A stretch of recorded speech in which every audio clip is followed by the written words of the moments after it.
Good afternoon, everyone. Good afternoon, Maxine. Good afternoon, John. Good afternoon, Las. Welcome to Waterhouse Vibes, another Sunday evening where we explore topic of interest to the Jamaican people. And today, in this regard, we have Maxine Stone, a music executive who is going to enlighten us about the IP and other aspect of copyrights as it relates to Jamaica and popular music and popular culture in that Caribbean country. But before we get to that, I want to say this.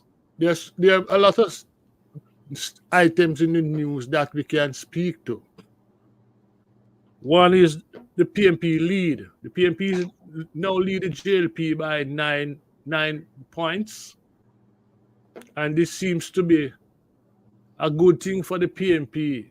PnP now look like it's on the path to victory come next election. As a result, we see the party leader in Toronto talking with the masses. But from what I observe, it seems like sorry to cut you. Somebody in the comments said that the sound is low. Is there? Can you? Maybe to them it's low, but to us it don't sound. I don't hear a problem. Oh well, I need to just bring the mic closer to me then. Okay. So yes, we saw the Mark Golden, opposition leader in Toronto, which seems to me that he's meeting with PnP supporters.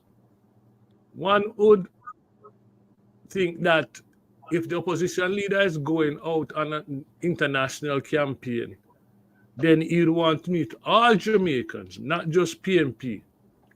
I'm not sure what happened if our comrade from who's based in Toronto, Las Crawford, has an insight into what is happening there. Another interesting development is a new finance minister was appointed for Jamaica. Okay, marking the first female finance minister that Jamaica has, which I think is an achievement. But more than all, I think what is more important to us, those of us who live in the diaspora, is the US election that is coming up on Tuesday. I know some of my good comrades are wondering, are thinking if they should live in America under a Trump administration, given all the threats. I personally, I doubt it that I would want to live under Trump administration. So there are a lot of questions for me if I stay here or I migrate to some other country. That is something that is on my agenda. I'm interested in finding out from the others what they're thinking, because the most important issue right now affect Maxine, John, and myself. It affects us to some degree because there's a close relationship between Canada and the United States. But I think we should spend some time on talking about the US election. What are our concerns? What are the Jamaican concerns? Those of us in diaspora. Is it that we are caught between the devil and the deep blue sea? Leaving America and returning to a crime environment, gun violence environment? Is this something we want to do? So let me lay that question. You start up a discussion with that issue. But before I do that, I want to heal up people in the chat. I want to hail up Gloria Morris, Monteague James, and there are 17 devices just now tuning into this broadcast. So I say hail up everyone, one love, and stay good. But remember this, the time is getting cool up north, so dress warm. John, you and I have been talking over this issue as to whether or not we should stay in America under Trump administration. But before we get to that, because I know we have a lot to say, Maxine, last week we talked about Rasta movement, and it was a very informative discussion. That's my take on it. And at that time, you promised, we asked you to talk about IP. What more can you tell us? And I'm putting you everything in your hands now. Talk about the IP and exactly what it is. Because I said IPO earlier. You said no, IPO is when you're going on the stock market to look money. So what is the difference between the IP that you're talking about and you're going to be talking about and IPO? Can we start off with that discussion? The intellect, well, first, greetings to the audience. And I wanted to connect the reasoning with our prior couple of weeks of reasoning in relation to the corruption scandal in Jamaica. And what I understood was a public relations campaign to shift the issue, right? Because now we don't even hear about the issue or its impact that was of great concern. But it's interesting to me that part of that PR campaign involved the announcement of a brand, a country brand expert that was hired for the Jamaica country brand, right? And when the announcement was made, for me, it was another PR move to shift the focus on what was happening with the Integrity Commission and, the questions about the Prime Minister relationship and credibility. So the idea that they now put out the information about the consulting company to carry out an international branding for Jamaica. Now, I've heard about consulting company, a consulting US-based company, a or Spain-based. Spanish-based. It's a Spain-based consulting company for Jamaica. Bloom Consulting is a company that the Jamaica government has contracted to carry out international branding for the island. Both Senator Auburn Hill, Minister of Industry, Investment and Commerce, and Shulek Cox, President of JAMPRO, confirmed the name of the company, but were not prepared to disclose further information yesterday evening. The international branding efforts are being coordinated through the Office of the Prime Minister, JAMPRO, and the Planning Institute of Jamaica. Contacted by the Gleaner, Cox said she was not in a position at this time to provide any additional details, noting that the information was being pulled together for release to the press at a later date. However, the Gleaner understands that Bloom has already started his work as the government has already signed a contract with the company.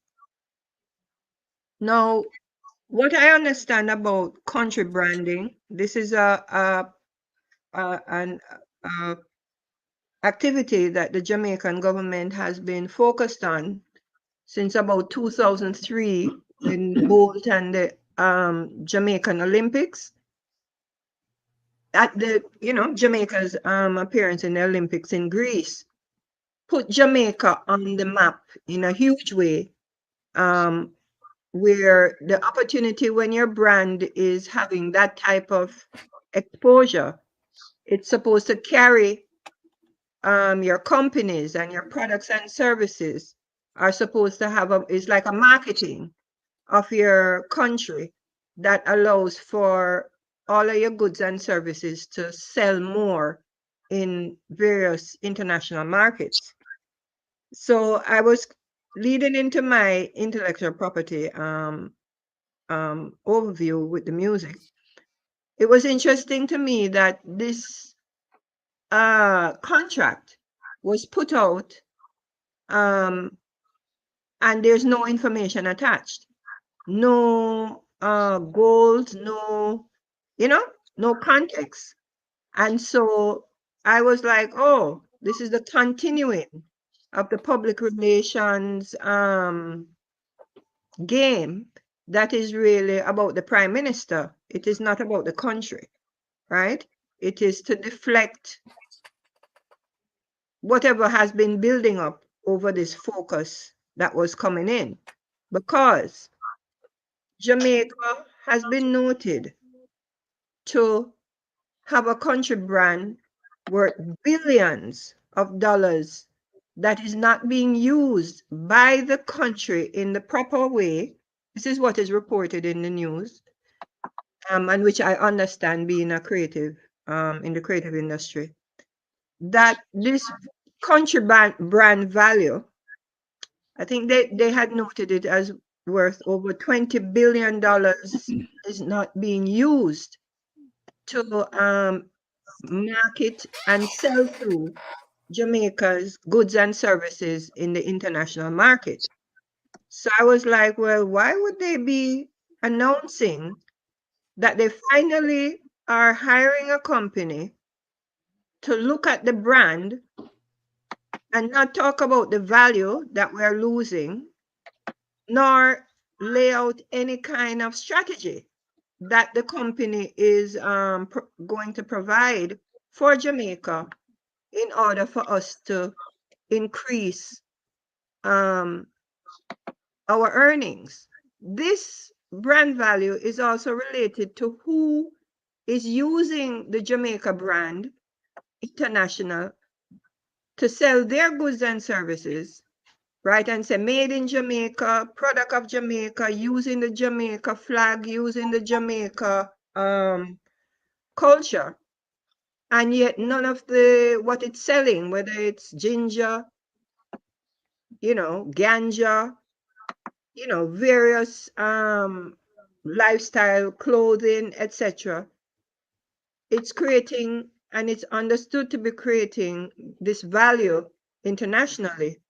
And we are not, as Jamaica, getting any rewards for it because we don't have the proper infrastructure or education, public education on this great part of our assets. Our asset that is really driven by the Jamaican people. It is the Jamaican people's migration into these international markets and exhibiting their lifestyle and their culture that has created this demand, as we see for the music, which is where I'm relating everything to.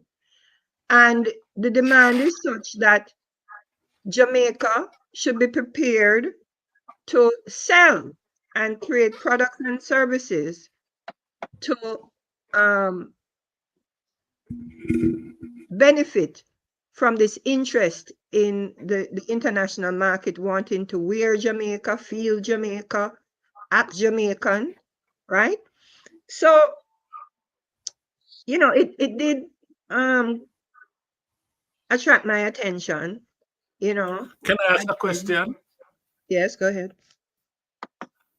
I am in agreement with Michelle in that, why do we need Spain to define us? Why do we need Spain to define us? Well, Spain is not, Spain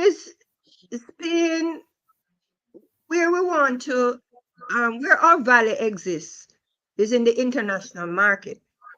And this ability to make money out of the international market needs international expertise, right? This is a big business. We're now We don't have that in Jamaica. No, we don't have the competency because we never valued our intellectual property. Therefore, we never had students, we never had people that were developing the expertise out of Jamaica to assess and know how to put the marketing, and not only marketing, but the policies in place. Because the first Maxine, way Maxine, that you attract value is you have to own your brands. You have to own your trademarks. but You have to Maxine, own- look, Mhm. Maxine, ahead. all I mean, Maxine. When I go into the supermarket here in Boston, I see canned coconut milk. And when you look at it, it said manufactured in Thailand. And the outside, all of the design and what have you, is reflecting the Jamaican culture. But this production is in Thailand. Is that what you're talking about in terms of how this thing is manipulated? Yes, if that company is a Jamaican company, right? If it's Grace Kennedy or one of our Jamaican companies, then you know it's a supply chain, because Jamaica cannot necessarily Okay. supply the amount of coconut, you understand, to the world market. Yeah. So this is why I say your brand value, your trademarks, and how, for example, if you have Starbucks, right? They own their brand. And so they can own global McDonald's, all of these places. What the first thing that you own is your brand value, your, your image, name, Yeah. image, and likeness. Because then your product, you can always have your standards that your product, can be supplied from Africa, South America, whatever. But when it goes on the shelf for the consumer, they are buying it because it has a Jamaica brand or a Jamaican appeal, or colors, etc. Attached to it. So the biggest protection or way to use that value is to own your culture, own your expressions, own your set standards. But that comes natural to us. No, you our have to. expression. No. Okay. Yeah, we create the expressions, but we don't protect them, right? So we have to be to Jamaica. deliberate then. You're saying Yes. that we need to be deliberate. Okay. Maxine, Okay. Yeah, go ahead, Lance. I kind of question something you said a while ago, that we don't have the expertise to market brand Jamaica. No. But do you think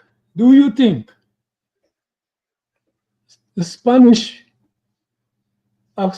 company knows more about our culture and what aspects of our culture to promote? Do you think that we run the risk of these foreign entities promoting the aspects of the culture that they believe in, or they want to promote? I mean, yes, these are international marketing agencies and they might have some reach in the world. But in terms of the aspects of the culture that we want to promote ourselves as, do you believe these companies are better able to promote us than we ourselves? Yes. If you understand how international markets work, and if you understand that Jamaica has never invested in the policy or the expertise, right? They never valued our our culture, etc., in that manner, right? So the biggest issue for actionizing these value is, where are the protections? Where are the trademarks? Where are the patents? Where's our policy? We just developed JIPO, I think, in 2000, right? We just created an intellectual property organization. And in my work in intellectual property, when these international platforms, mostly out of the United Nations, trying to develop the economy of Jamaica outside of the banana, the bauxite, etc., it's saying that you have to now focus in on your culture and your creativity. You understand? And your ideas, because that is the new oil, right? And if we in Jamaica have our ideas and our, you know, culture, etc., and it's not protected, then tourists, our own Jamaican diaspora, takes our ideas, goes into the international markets, and trades with no. Can I intervene a little bit, Maxine? Because I agree with you totally. Me and you is on that totally. I understand where the policies are absent and the legal framework to actually defend and protect our intellectual property is lacking. But we bringing in a Spanish company, it's not doing anything for the policy and the legal framework. It is about just the promotional side of it. That's my understanding of bringing in this international company. They're about the promotion part of it, but the legal framework and the policy side is still gonna be there. Right, look at Jamaica's own consumption of goods and services. Jamaica buys more American food, more American this, more American that. You go into if you go downtown in the Coronation Market, of course you see us, you know, there, our culture. But if you understand the economy of Jamaica, it's more an import substitute economy. You understand? And what you found, or what you find, is Jamaica are consuming international products and services more than they own. We have to be setting up a Buy Jamaica campaign. You understand? Because we're spending so much money paying for imported everything. You understand? So that's why I'm trying to tell you how much the mindset. You understand what I'm saying? How much the mindset is ingrained not to support. But part of that mindset has been because of the policies of the government, because with the whole liberalization of the economy and all of that kind of stuff that they started from in the 80s. What it does, it allows all these foreign goods to compete on the same level with the stuff produced locally and at better market prices, right? So in terms of the policy, government policy has been encouraging this mindset. Remember when Michael Manley was around, there was more talk about buying Jamaica, utilizing what we have. After that, the whole liberalization of the economy turned the thing upside down, that small industries struggling to produce for the local market can't even survive.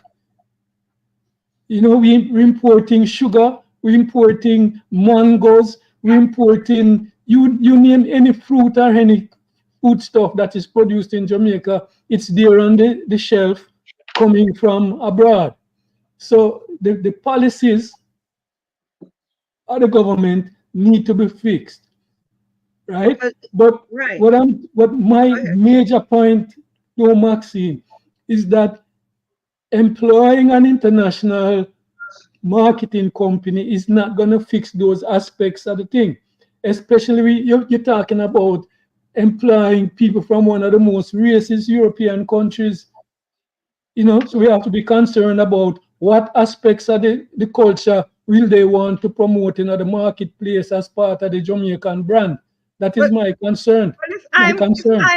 if I am the boss, if I run Jamaica and I am hiring you as a consulting firm, you must be consulting with me for me to tell you what it is that I want to do. Like my issue with this announcement is that there's no context given. That's There's the point. nothing, That's it. you know, why even say it if you don't have any I agree information with you. to give to the people, which I know there's a wealth of information exists because Jamaica has been That point you raised at the beginning, Maxine, is key. Maxine, I just received a text from a listener, and this is what she said. If not in Jamaica, there has to be marketing, branding consultants who are from Jamaica but live in Canada and the USA. What is your view on that? What's your reaction on that?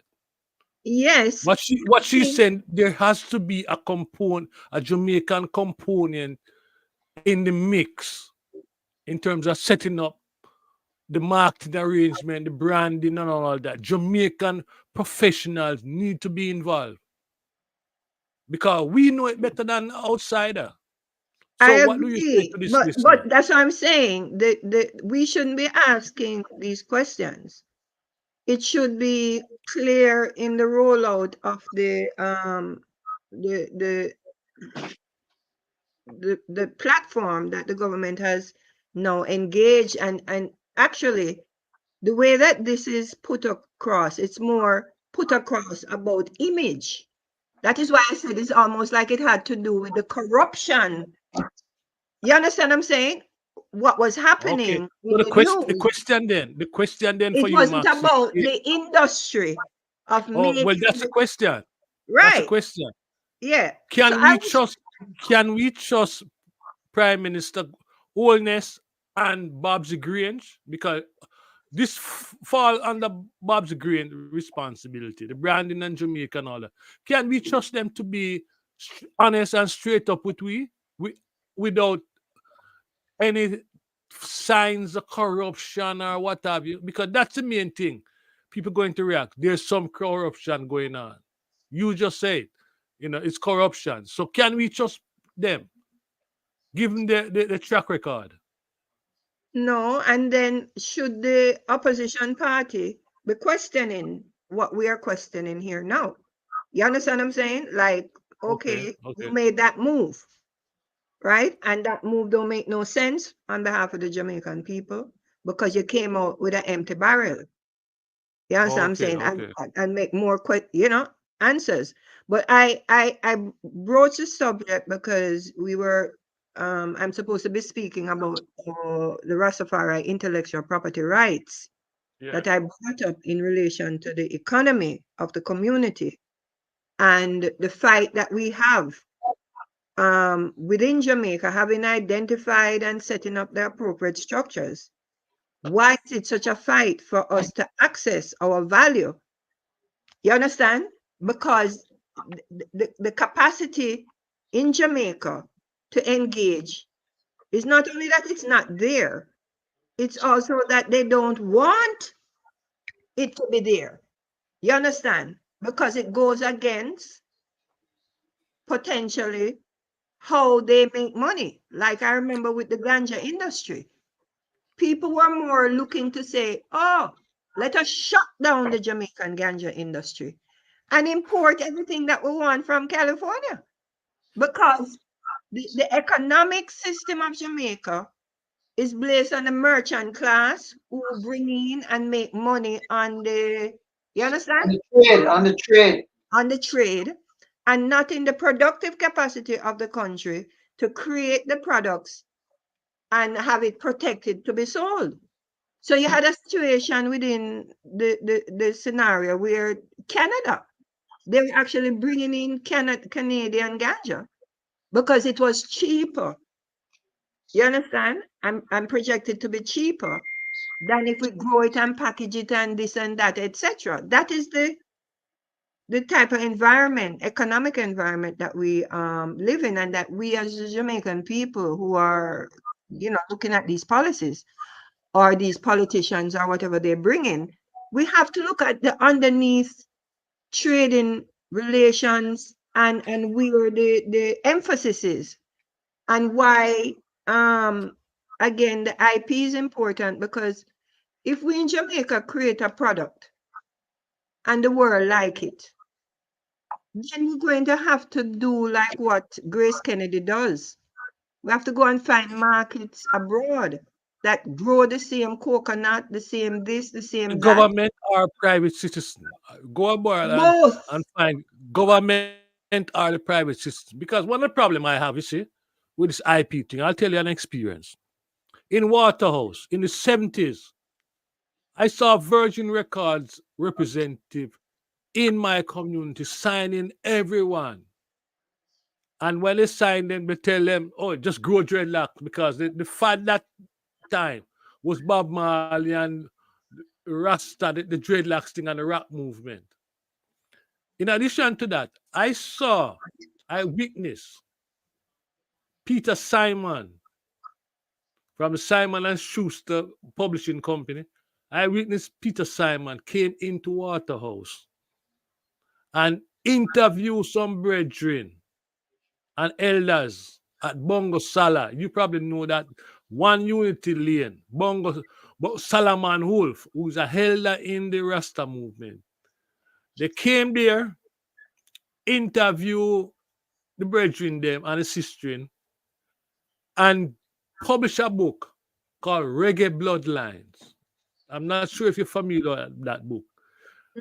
Reggae Bloodlines, when you go through it, I think it's page 70, in the 70th page, you see the Rastaman, Sidney Wolf and brother Time and other brethren. And I came to America and realized that all this publishing only benefit Peter Simon. Because all of that data information that they collected, they just and made postcard and everything. It only benefits Peter Simon, the brethren them, Solomon Wolf, whose grandfather to Beanie Man. No benefit whatsoever. At that time, the brethren Solomon Wolf and others were thinking about setting up an Ethiopian Orthodox church. Maxine, probably you know the property. It's right behind Brother Solomon Wolf and on the outside before you cross over to the bridge. So yeah, I was showing it the other day. We have this issue where people come into our community, take what they have, and go out and brand certain things. And when you look around, there's nothing from the government. No active role by the government to protect indigenous culture of Jamaica. Can I make a point, please? I've been silently listening. And some of the examples that are coming up are very, very valid.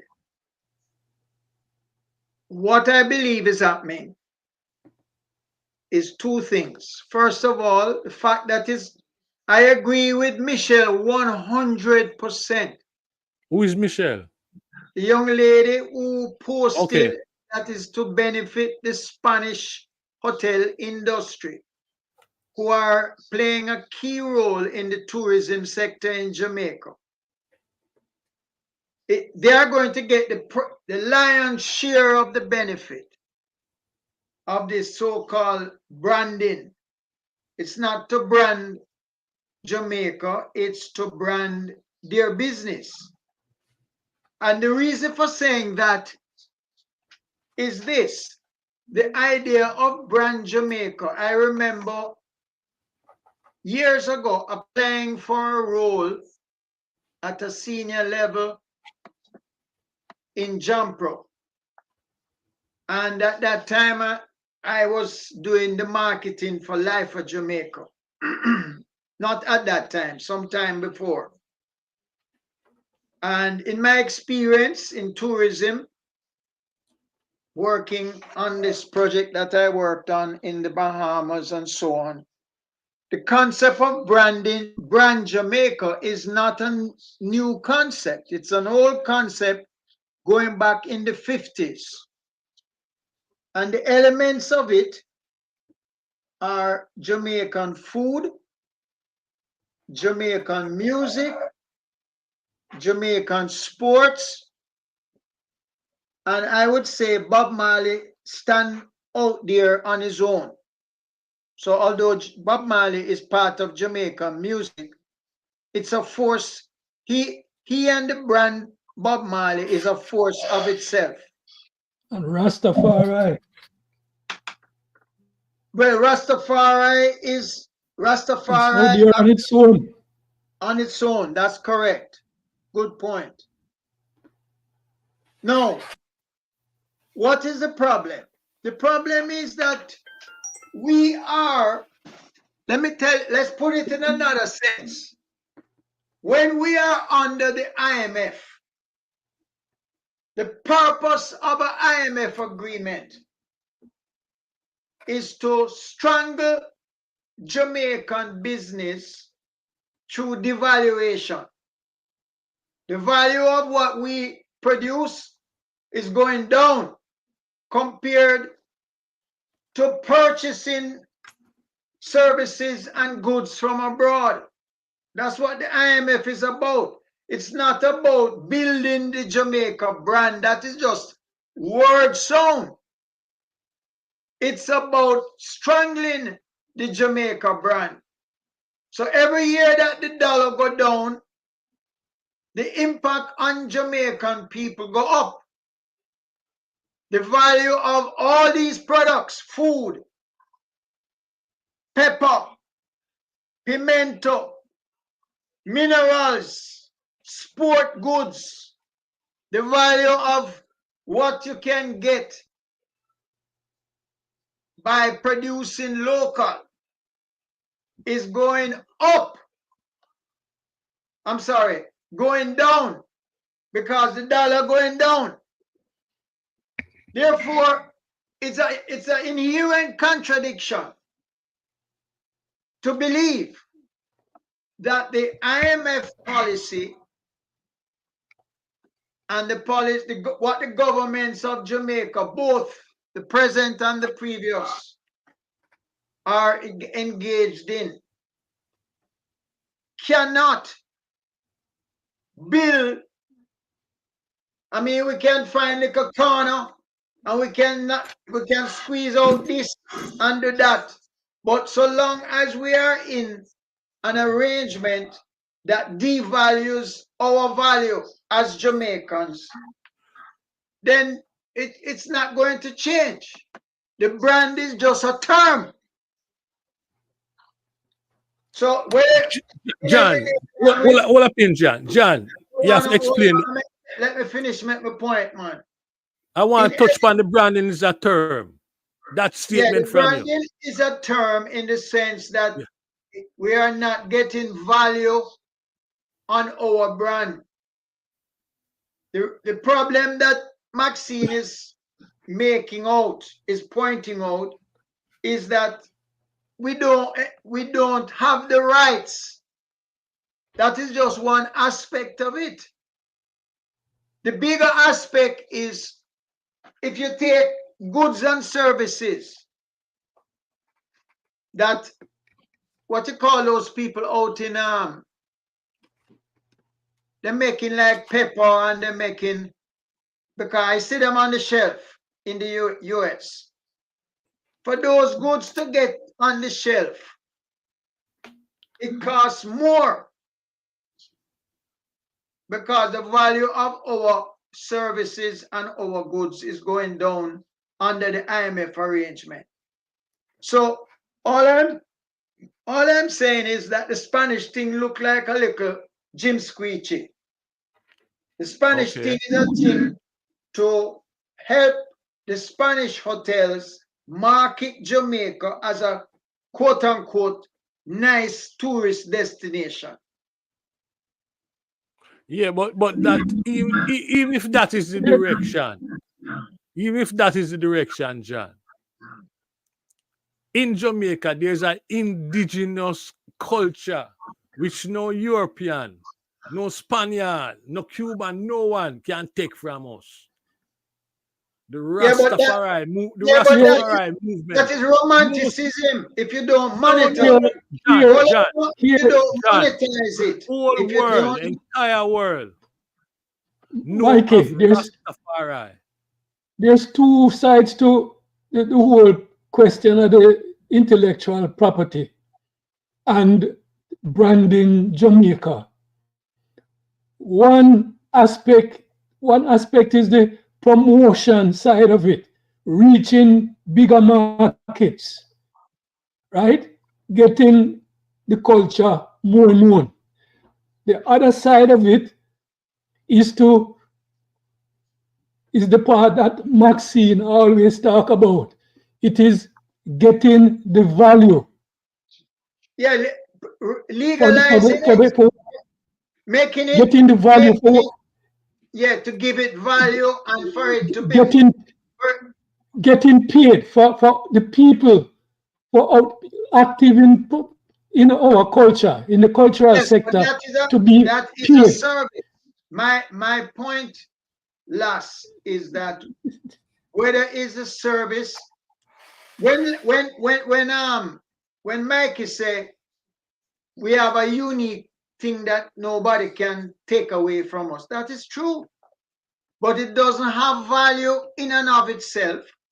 It has to be packaged, it has to be branded, it has to be protected, and wherever it has goes, value.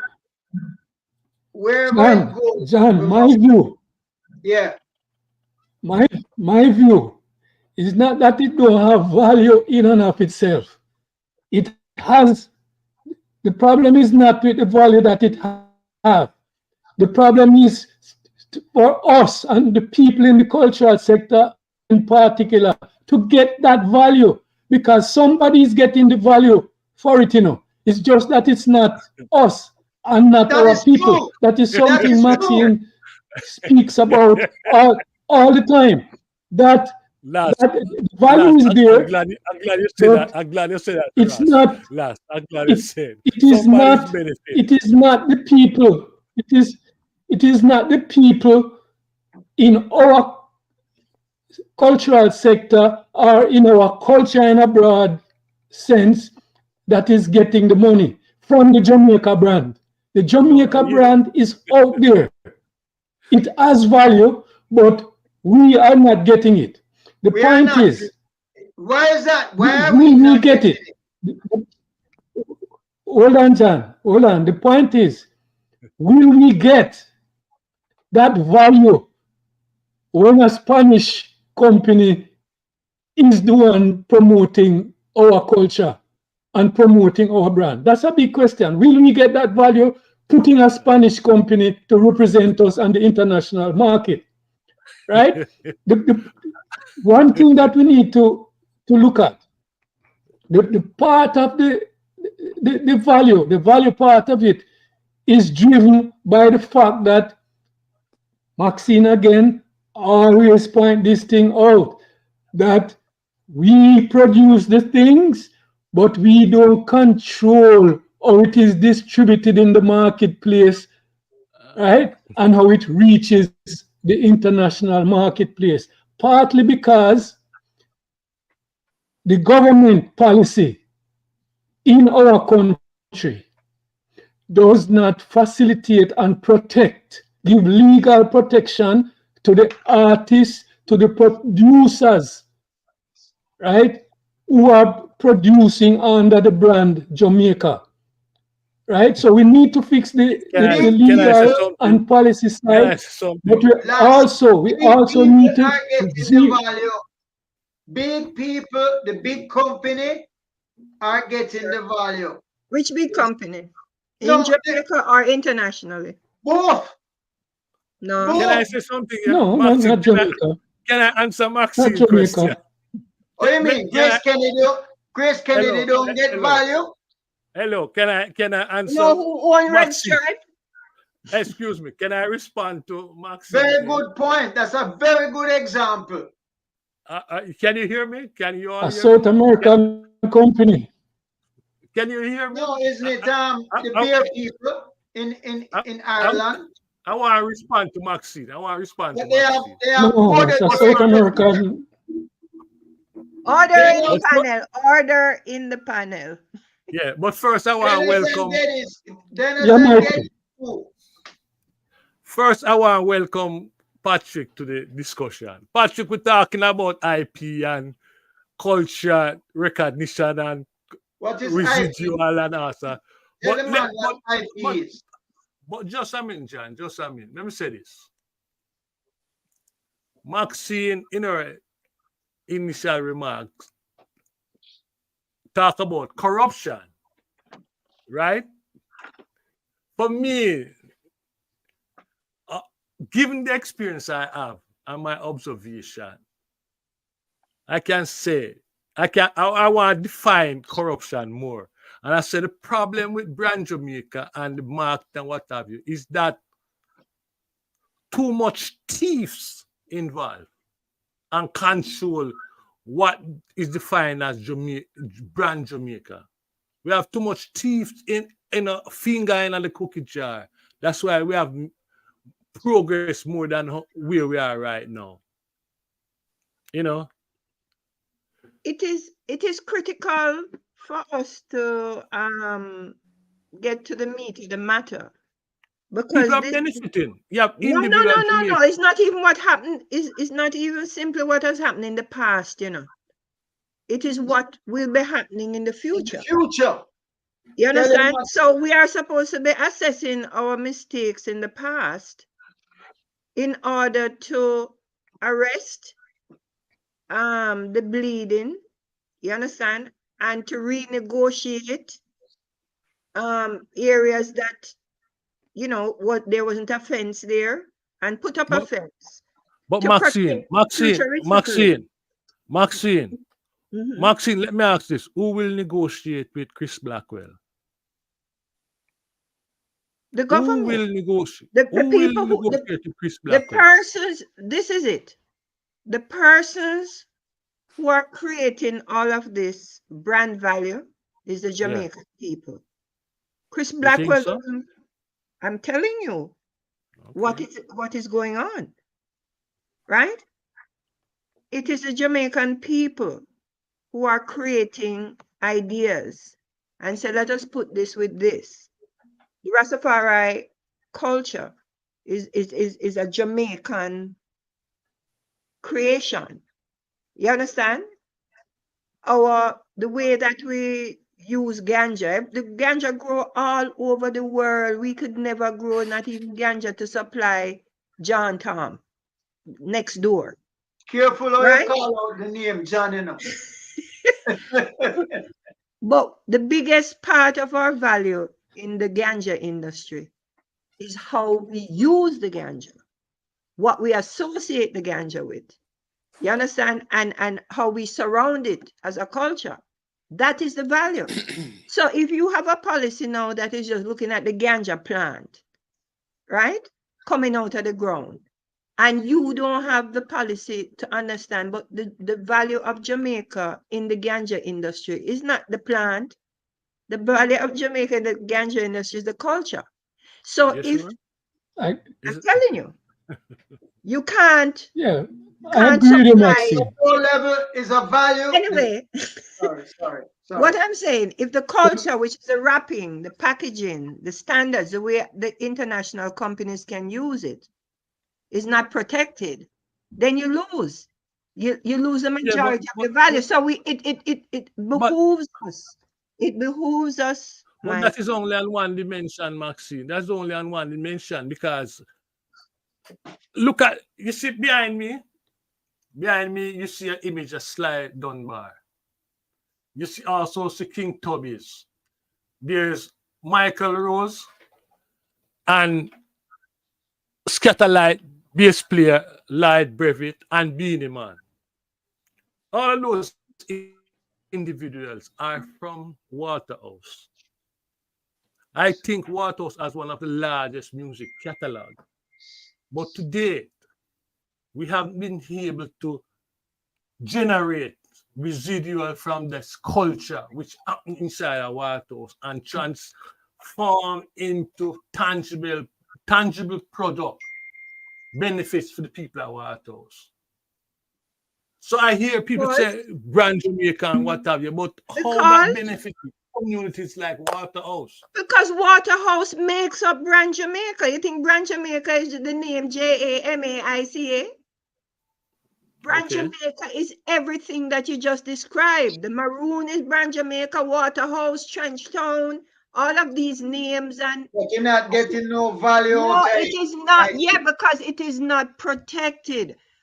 Well, when that's one side work, of it. Listen, when we did the work for the Rastafari community, right? When we were educated by WIPO, what would you have to do? Your community has to have an intellectual property rights agreement.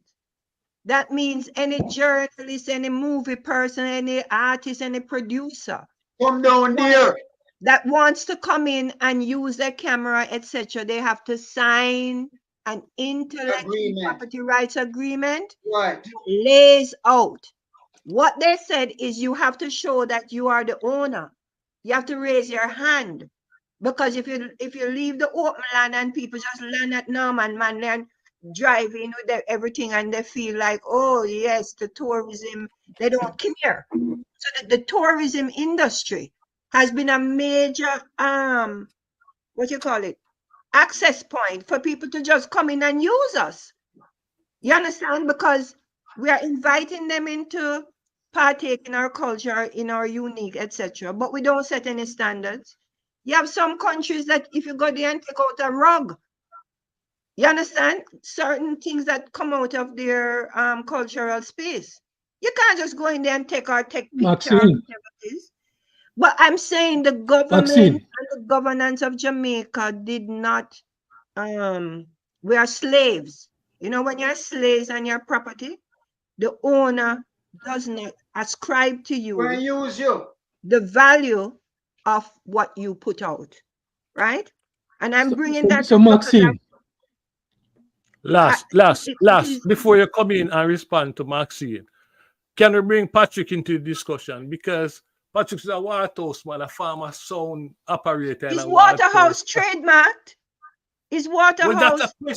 Well, that's what I'm getting to. I'm getting to that, and I want to hear Patrick, because Patrick was one of the key players in the 1970s, in terms of developing the whole culture inside of Waterhouse, intellectually and otherwise. Patrick, what's your take on it, my brother? I think, first of all, you have to understand the context in which Maxine is speaking, right? True. She's really highlighting the fact that when it comes to intellectual property, right, and branding and all of these things we're talking about as it pertains to marketing, right? You're talking about an organized approach, marketing our value, generating value. No, hold on. It's really marketing you're talking about, right? And in marketing, you have to be marketing a service or a product, right? And it's the same thing when it comes to the intellectual property and all of that. It is packaged in such a way that it seems pretty much like a product, right? So when Maxine asks the question, is Waterhouse trademarked, right? That's what she's getting at, right? She's talking about an organized thing. In other words, if you mention, Mikey, about certain artists and things from Waterhouse. Sydney Wolf and Bongo Sala and all them, man. Right. The culture would create a one unity lane. Yes, it means that what it means to them is that they have to develop their brand in a business fashion, right? To market it. because that's the only approach that can be taken to bring benefit. Right? It has to be something packaged and marketed properly. So that is the essence of what Maxine is getting at. Which I disagree. I And there think was no we gone beyond environment. that. And there was no environment that would allow the person to do that or the community to do that. It was Right. not Yeah, but if educated. Peter The people Simon, weren't educated. listen to me. If Peter Simon can come into Waterhouse and interview some brethren, just like how they interview Ras Sam Brown, the book Rastafarians, they went into Bakawala and interview Sam Brown and distribute that information through a book called Rastafarians. And remember, just weeks before Sam Brown passed away, Sam Brown was in Boston chasing down the author because he hasn't seen 1 cent from that thing. And that book went all around the world preaching Rastafari. So I'm saying, if these individuals can come into our community and generate value, because I think that is what Maxine is speaking to. Of course. What more we need to do? What more the Jamaican people need to do to protect our story from the thieves and the politicians? The answer is right in what you just said, Mikey. Right? The answer is right there, Right? I said it before. Whatever it is you're doing, everything is dependent on your approach to it. Somebody come to interview in a Waterhouse, right, for their book. What is the brand there? The brand there is them and the book, right? So similarly, in terms of you doing any transaction with him, any kind of transaction with him, you have to brand your part. In other words, it's gonna be a contract between you and him in terms of what he's putting in the book as it pertains to you and your brand, right? It's something you are to benefit from. That's what it means. Right. Hear my concern. If the other day Snoop Dogg, there was a big thing about Snoop Dogg and the Good example. Community. Yeah. And why it became a big example? Because we were prepared. Right? When Snoop Dogg came in, and however it came in, he had to sign an intellectual property rights agreement. Right? And so he went not to the government, but with the community. No, it was because the whole Snoop Dogg Rasta that he says he's coming to be a Rasta. He didn't come to Bonnie-Wheeler. He went to the Nyabingi Center in Scott Pass amongst the elders and the Nyabingi house hierarchy. You understand? And said, oh, I want to convert, I want to be a Rasta, I'm going to do a movie, etc., etc. We put up our hand as the council, focus on intellectual property. And the first thing we said was, Snoop Dogg is not a person. Snoop Dogg cannot become a Rasta. Okay, I'm just trying to tell you how. All up here. No, it's a brand. It's a brand. No, yeah. Calvin Brothers. Folks, just a minute now. We have Herb Nelson and his brother, Mike in the waiting room, and I know we're not going to resolve this issue around the IP. So should we bring them in and move on to the Admat situation or continue this discussion? Because I'm really interested in this one. We need to get. I see the story. Probably come back to this next week because it's interesting. Oh, intellectual property. IP. Yeah. So should we bring in Urban at this point, because they have an issue that they want to talk about. The Admat. Who owns Admat? Is it a brand? Admat is a Prime Minister company. It's a company involving Prime Minister Holiness and some stuff, And they're part of a major article. Why don't we, like a week ago. Chairman, Why don't we You conclude keep something on on calling this me topic, chairman. rather than just Why stop you it? keep on? Why don't we It's- conclude on the main points that are on this? Let them come in, but they have to wait. John, Because Mike, All let right. me say Well, something. Let me say let's something. bring. You see, let me say something, Mike. You see this argument here? Yeah. It's not an argument you can put no boundary around. It'll go on and on because it's very Yeah. interesting. This topic around So because we I've might been as well starting. schedule some time to deal with it and then just bring them in and then schedule another time to deal with All this because right. it, Well, it let's do needs that. the Let's do that. Let's bring them it in. needs to be expanded.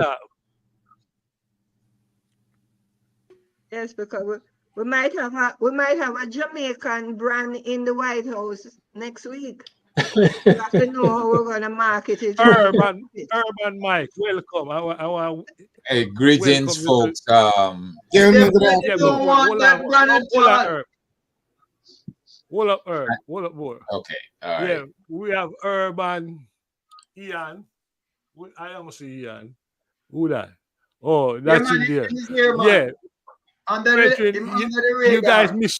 You guys miss out on a very interesting discussion. We talking about IP and what have you, but I know you want you both of you want to talk about Admat, and I want to hear about Admat because the take you have on this company and the Prime Minister I find to be very interesting.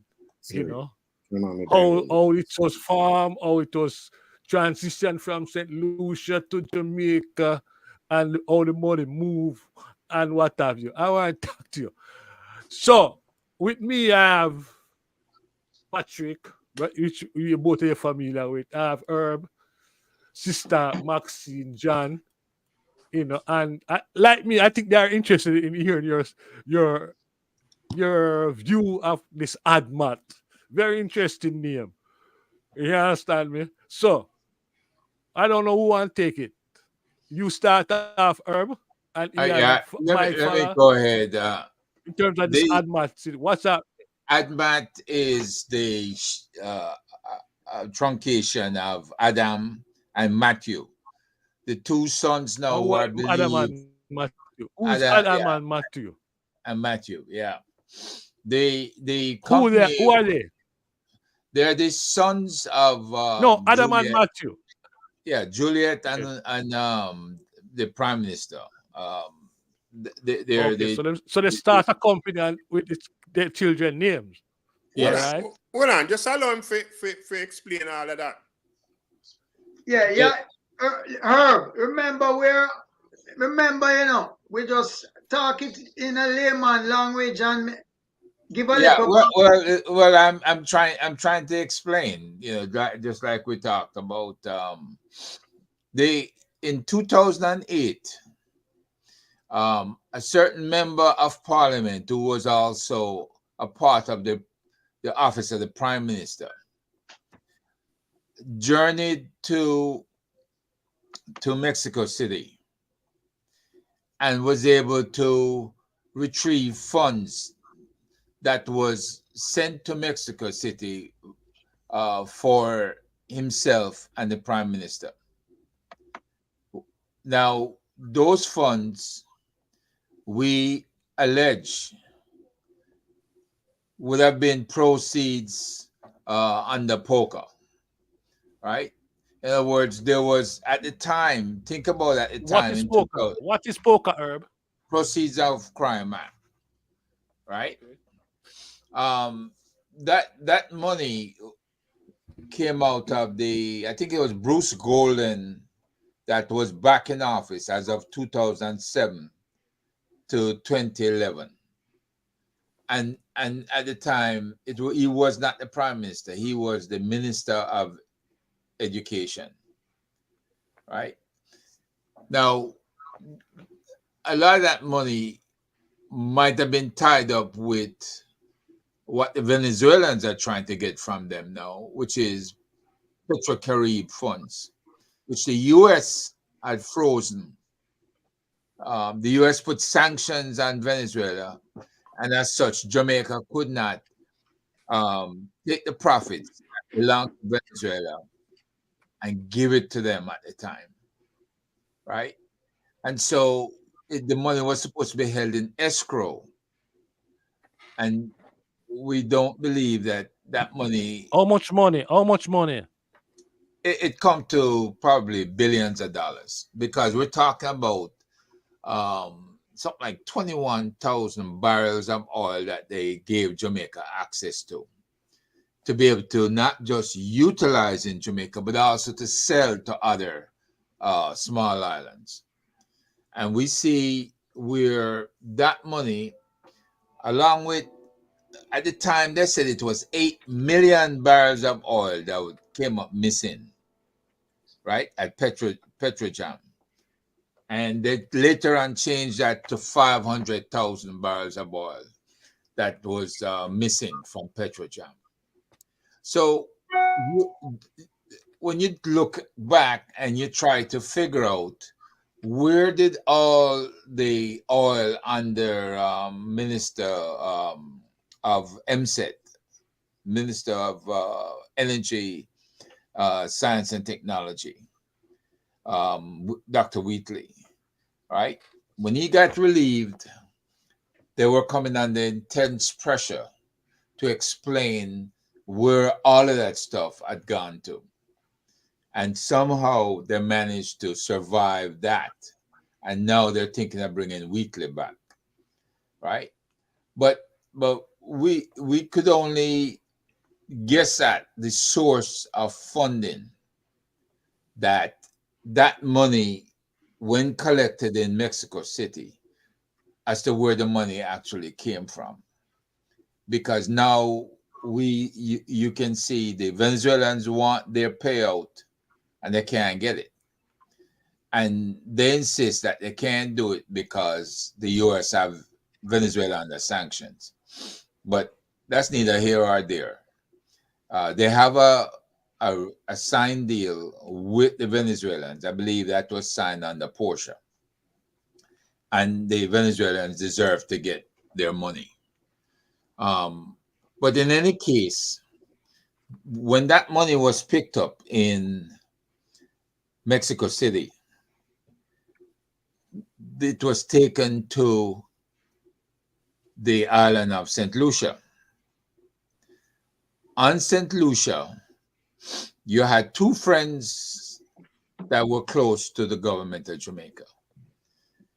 You had Alan Chasnet, who used to run Air Jamaica, and he later on became the Prime Minister of St. Lucia. And you also had a young man, used to be a lieutenant in the military intelligence unit at JDF. And his family is very influential. All right. Today, he happens to be the director of tourism in St. Lucia. And we had offered in August of 2019. Who is the we? Who is the we? The cyber, the International Cyber Policing Agency, which I was a part of. We were contacted and we were asked to take a look at the corruption within the Jamaica government. And we actually had about 6 different names that we, and I'm not going to get into naming them because we're talking about at least 2 of them right now. We offered the opportunity, say, yes, we have the ability to deep dive and to take a look at these people. And we did just that.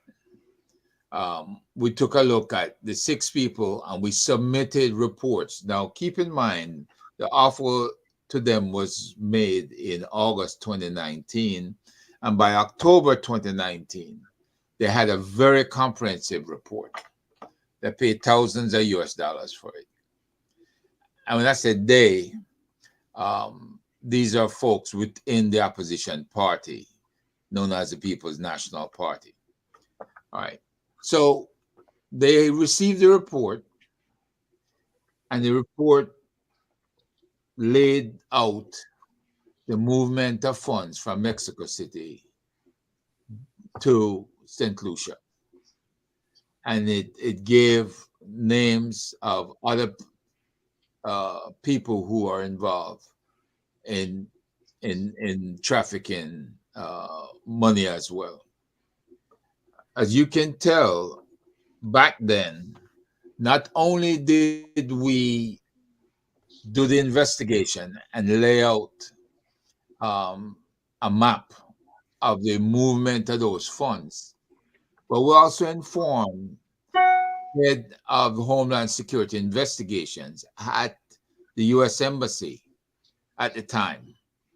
So the U.S. Embassy was well aware of what we were doing and the fact that we had conducted this investigation, and they were made aware of the detailed findings of that investigation, because the head of Cyberpol, gentleman by the name of Mr. Ricardo Beretsky, met with the special agent in charge, Dexter Dixon, of the Homeland Security investigations.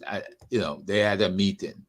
As a matter of fact, part of that meeting was a tip-off or tip-offs of arms shipment coming into Jamaica. And they had one big, very successful one just before the holidays in 2017.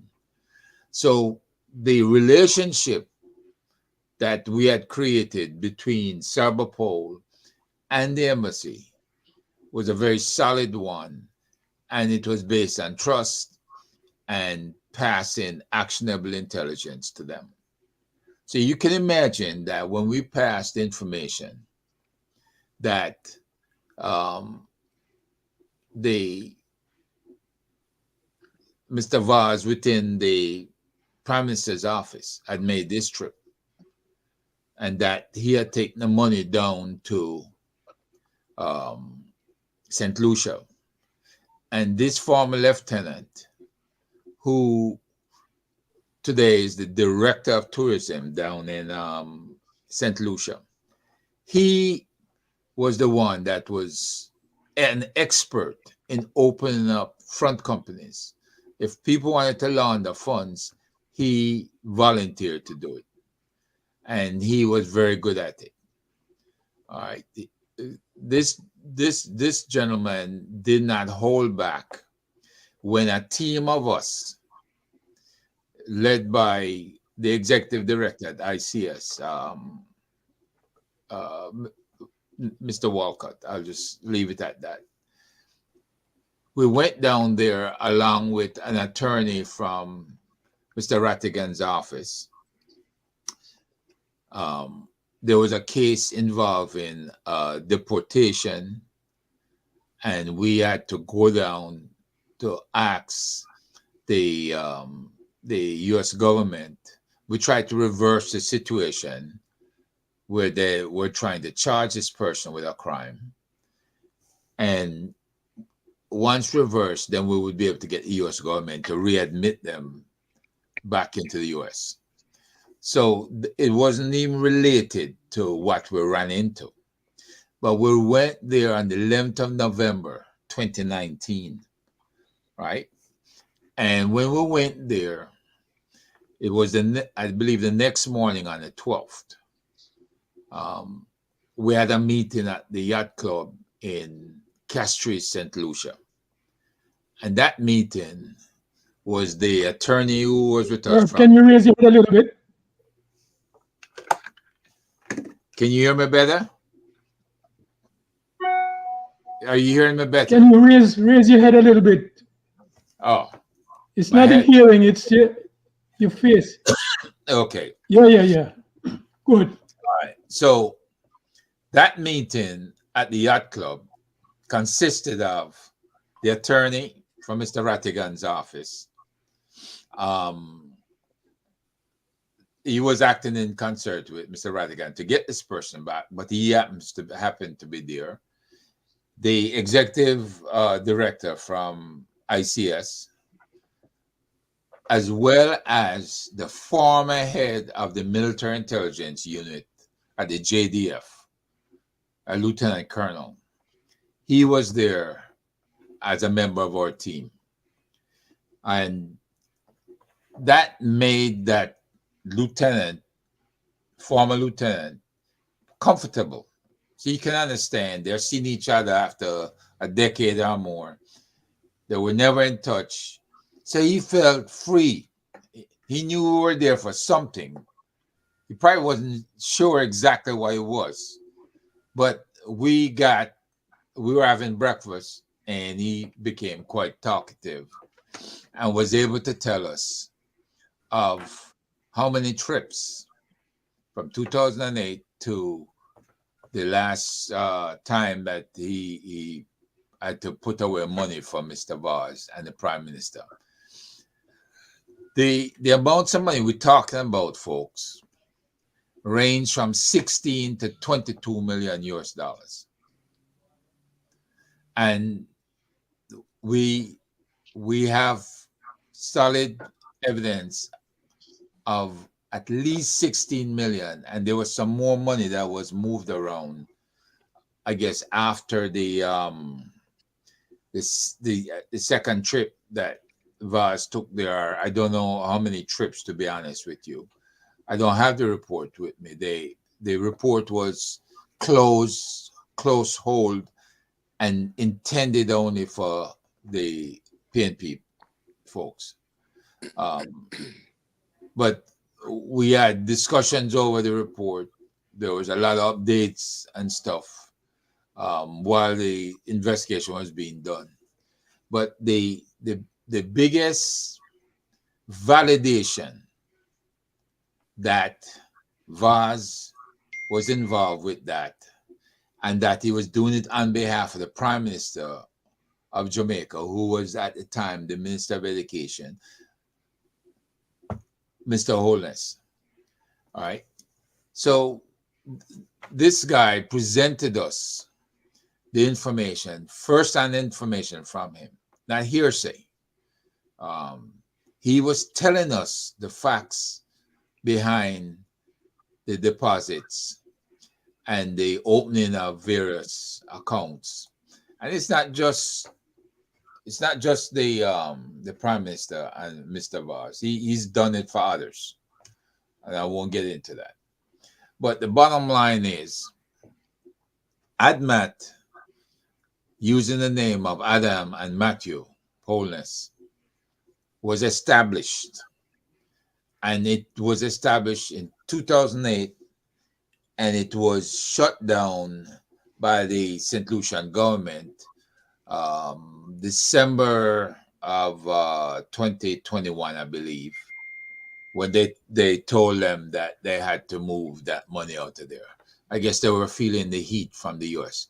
The U.S. government is well aware of the movement of Mr. Vaz, because they tracked him also the second time or third. I don't know how many times he had been to Mexico City, but that Moon Palace money, I think it's $475,000 US dollars that he went to collect in Mexico City, and the money passed through, I think, a US banking system, and they were able to nail him on that.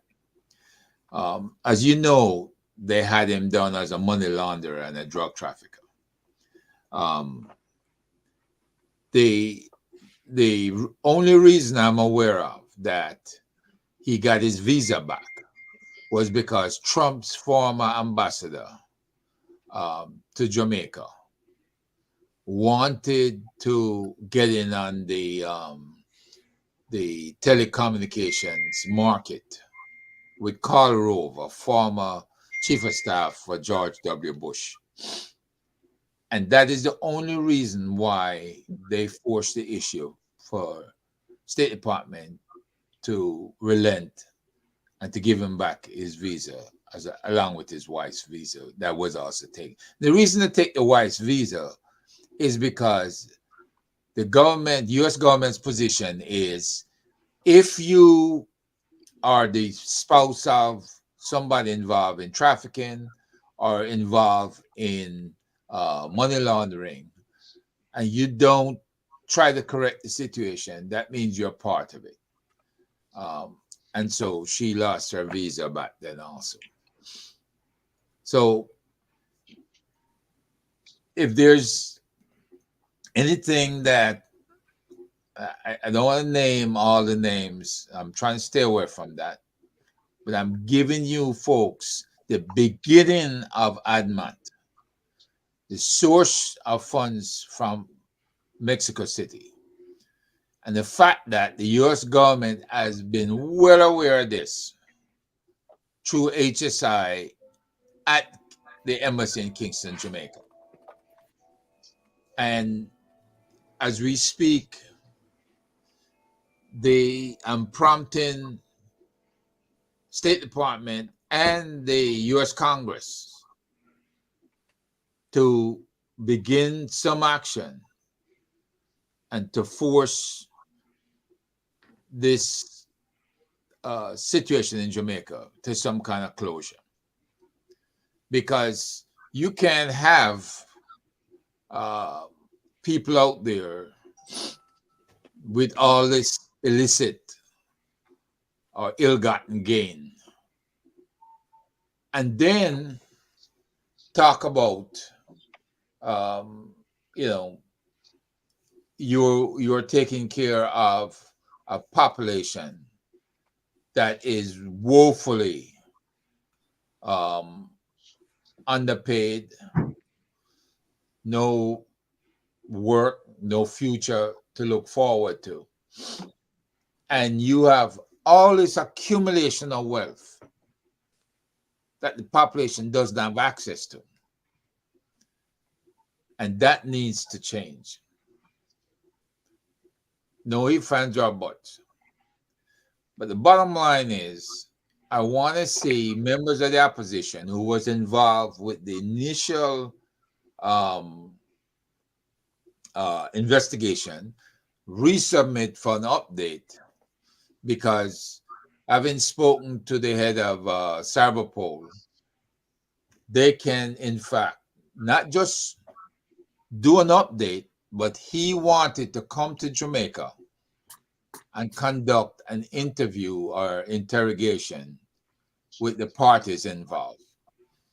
And he has that authority under the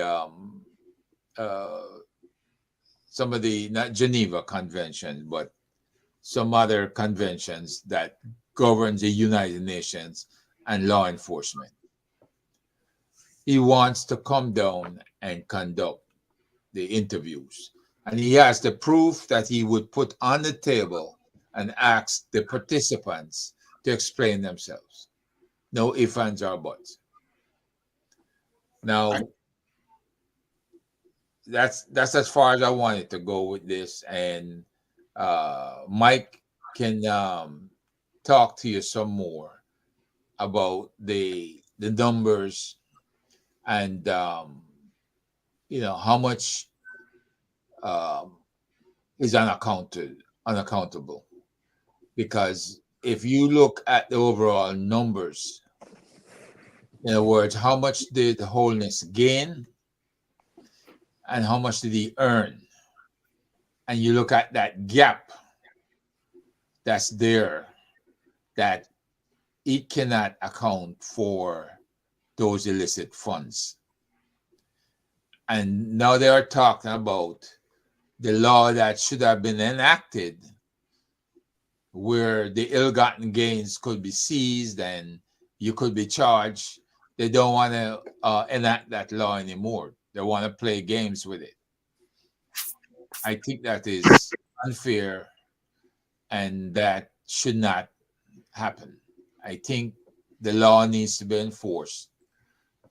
And if that law is not enforced, then we need to look at something else, like Global Magnitsky Act, because that would be very effective in taking down Wholeness and anybody else involved with those shenanigans that has been happening from early 2000s to present.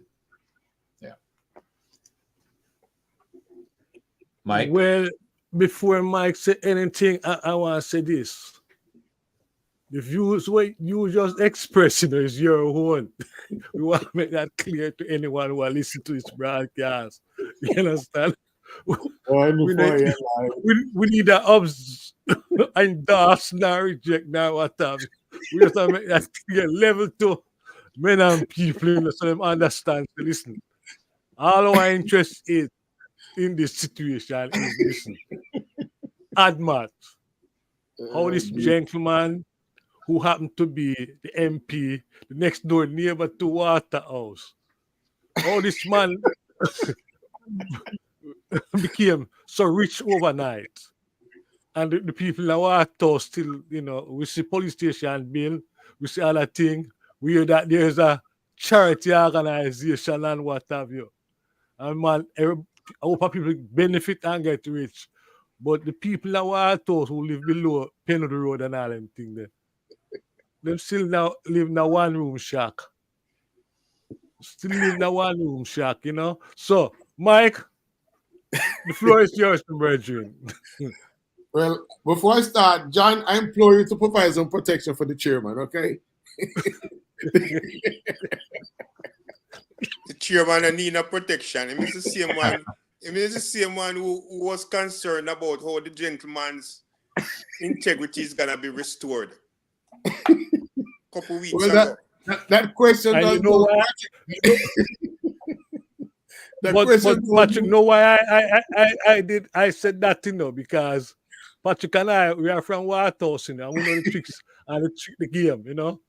We know when Frank Phipps came into Waterhouse, then later we know the whole story because there was once a woman named Joyce Hill who tried to manipulate the people and to control them and bring them into the GLP camp. So we know the tricks of the trade. You know, so that's why I make sure I say it publicly. The police has certain constitutional rights and we have to just respect that. But Admat is a different story. Well, Admat if you don't agree with me, but Admat is a different story. So I want to hear from Mike. You know, Mike. It's not that different, you know. And let me tell you what happened with Admat. Admat was formed in 2008, and in 21, Admat transferred its assets to Imperium after the St. Lucia government said to the Admat principals, you cannot operate here without the people of St. Lucia benefiting from you having money here. Now, in essence, the government of St. Lucia said, you're sheltering money here, but we're not benefiting from the shelter, so you got to move. At that time, Admat had every corporation is required to register in its domain on a regular basis, so the government knows that they're still existing and they're still functioning. Admat's registration had defaulted because they hadn't registered for several years. While Admat was in a default situation, or an unregistered situation to be more specific, Admat started moving the assets that it held over to Imperium, and when it was brought to the attention that Admat was not in good standing with the St. Lucia government, after Admat moved the assets to Imperium, the Prime Minister and his team properly recertified Admat, but the damage was already done. So there was ever present question as to why was Admat allowed to transact business when it did not have good standing? That question is still unanswered. So when Admat moves its assets to Imperium in 2008, Imperium was formed in Jamaica. Prior to the formation of Imperium, Mr. Holness had prevailed on the Parliament to change the rules regarding transferring of assets between entities, because especially with the real estate assets, because the cost was significant. So Mr. Holness promoted it under the guise that, you know, this helps businesses make things easier, so we should make it cheaper. without disclosing that he was a primary beneficiary of the law. Because nobody else complained about the law until Holiness had it changed. So it turns out that the person just one point though before you proceed. Sure, Patrick. Mike. Can you explain, if you can, if there was any change of government in St. Lucia between the time when Admat was formed and when they were asked to leave? I can't. Let me interject. Pat. Alan Chestnut, who was formerly of Air Jamaica, who had become prime minister in St. Lucia, he was voted out of government because they thought he was his old government was removed. He was the only surviving member of that party left in parliament, right? And this happened in the same year, 2021, right? That's when they were asked to leave. That's when they were asked to leave. So that government came down on all the shenanigans that had been going on prior to when Chestnut was actually in power, when he was there. So there's also another fella involved in the banking system in St. Lucia and with the government. His name currently slips my mind, who also was alleged to have been involved with money laundering. I can't remember his name. He's an attorney. I will try to get the name, but he's also was involved with St. Lucia government at the time too. So St. Lucia became the favored place for these gentlemen to conduct business, so to speak. Yeah, that's internationally known. Just a minute. Not just in conducting business, my brother. St. Lucia is also a place that they recruit a certain terrorist named Little Nut, who used to operate in a Tivoli Garden and West Kingston. Little Nut from out of St. Lucia. That man was a terrorist that was from Spanish Town Road. So, bear that in mind. Yep. You understand? I think he was a former CIA activist between Jamaica and St. Lucia. Little Nut Charles. I don't know if that's the full name, but that name, when you check it out, you'll know who he is. All right, continue, my brother.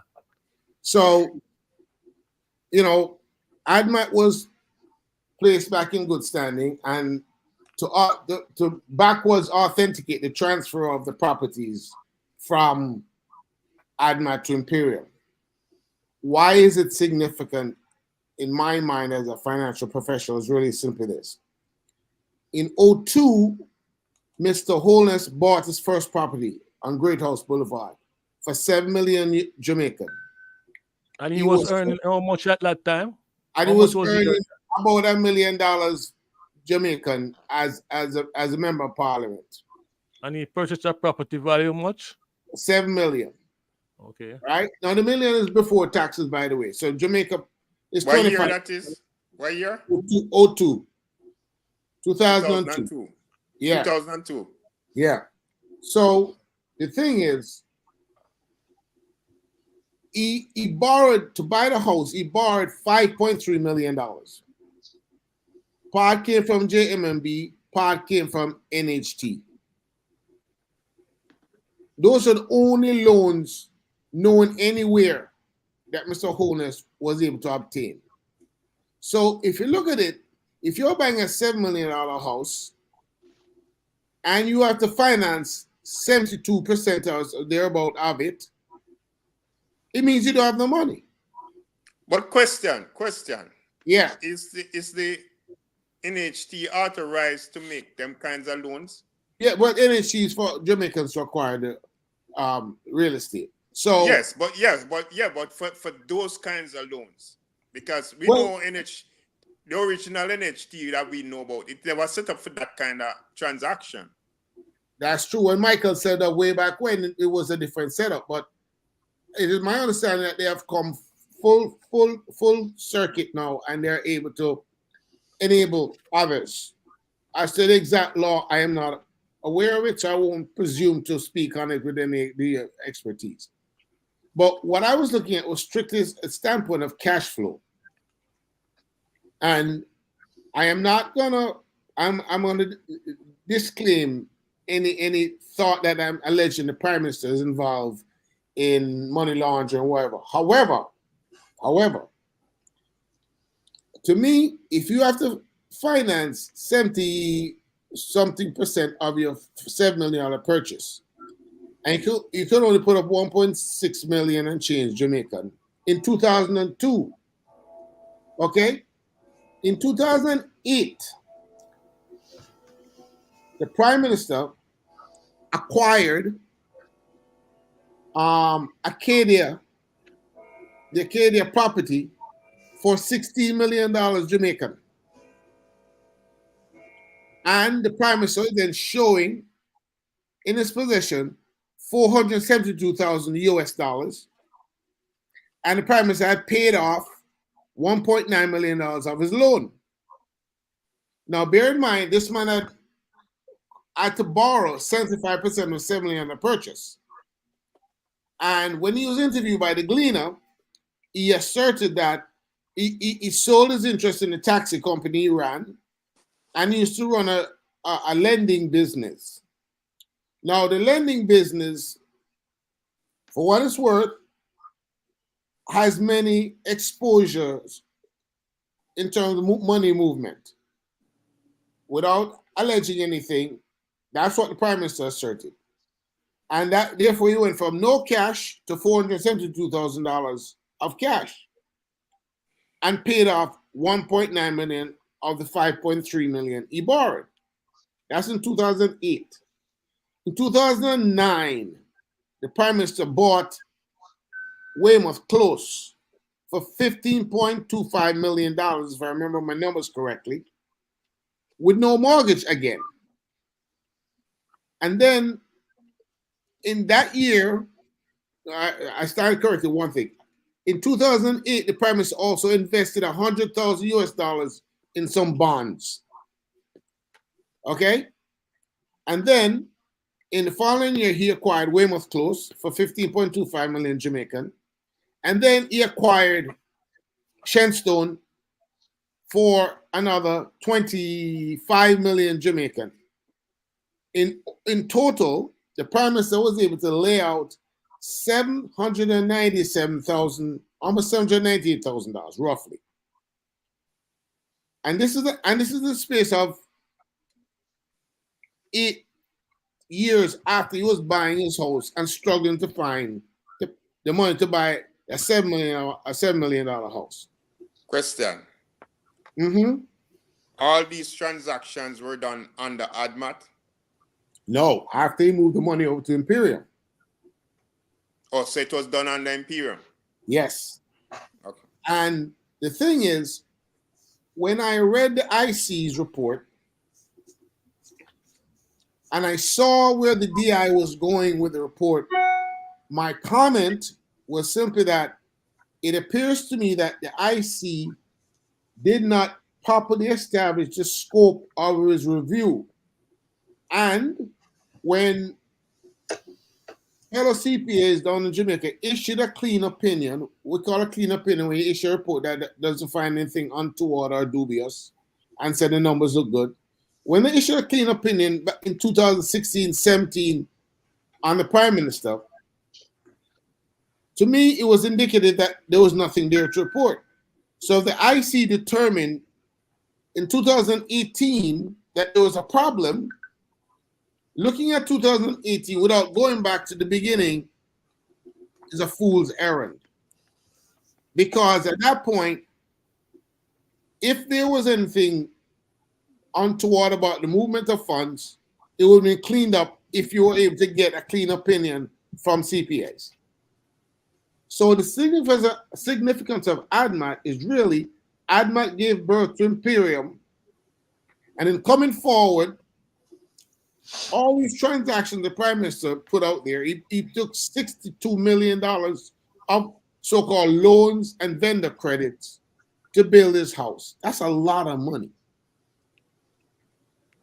And what I've said is that based on the loans he took and the money that he had at the time, and then the subsequent liquidation of those loans that he had, the cash flow does not match up to the funds he supposedly had on hand. There was a lot more cash coming in from unknown sources that went to buy those properties, the 3 properties, plus pay down the $62 million in debt. And he knocked off more than half of that $62 million in no time. So the cash flow did not make sense to me as a financial professional. But without seeing the details, I can't say one way or another. And I don't want to say one way or another if I think something untoward occurred. But certainly, as I like to say, pregnant questions occurred that could not be answered. So so what I try to do there is pay such as the source of the money. So that ties back to what Herb said earlier. That much, but without looking in that direction as to where the money came from. Yeah, but Herb is pointing to a criminal thing. Well, criminal or otherwise, that's where the money came from. No, hear me out. Herb is pointing to a criminal thing because him say money moved from Mexico or Venezuela to St. Lucia and other run-ins, you know. Right. You're not saying that. No, I'm saying Admat being born in St. Lucia, it would make sense logically that the birth of Admat came from the proceeds of that money that was moved out to Mexico City. Oh, yes. And without the IC looking as to the source of funds for Admat, they will never find anything. Now, the only thing that I should add to accentuate my point of something irregular is that all the companies that Mr. Holness controls, and I say controls because he had all these joint accounts with different people under circumstances that as a prime minister, I would not want myself to be having these joint accounts with different people. But the companies brought in $472 million Jamaican dollars, paid out $437 million Jamaican dollars, so the net difference of $37 million, and none of those companies reported a profit since they were formed. So Imperium is one, and there are a few others that went along. He had one for his image and the PR work, whatever, but none of those companies reported a profit. At the Jamaican parlance, they had nil income. So again, for the significance of the money that moved, for no profit to have occurred, it's troubling, quite troubling. And that's the full context of Admat to present. Troubling to whom, brother? Troubling from a financial standpoint. Troubling to decent people. Well, it should also be troubling to the government. If the Integrity Commission want to know the Prime Minister had ill-gotten gains, they should have looked at the full picture. And when you don't look at the back end of the picture and not the whole picture, you're going to make conclusions that are unfounded because you don't have all the facts. Another question, Jan. Yeah, but before you ask the question, Patch, before you ask the question, let me say this.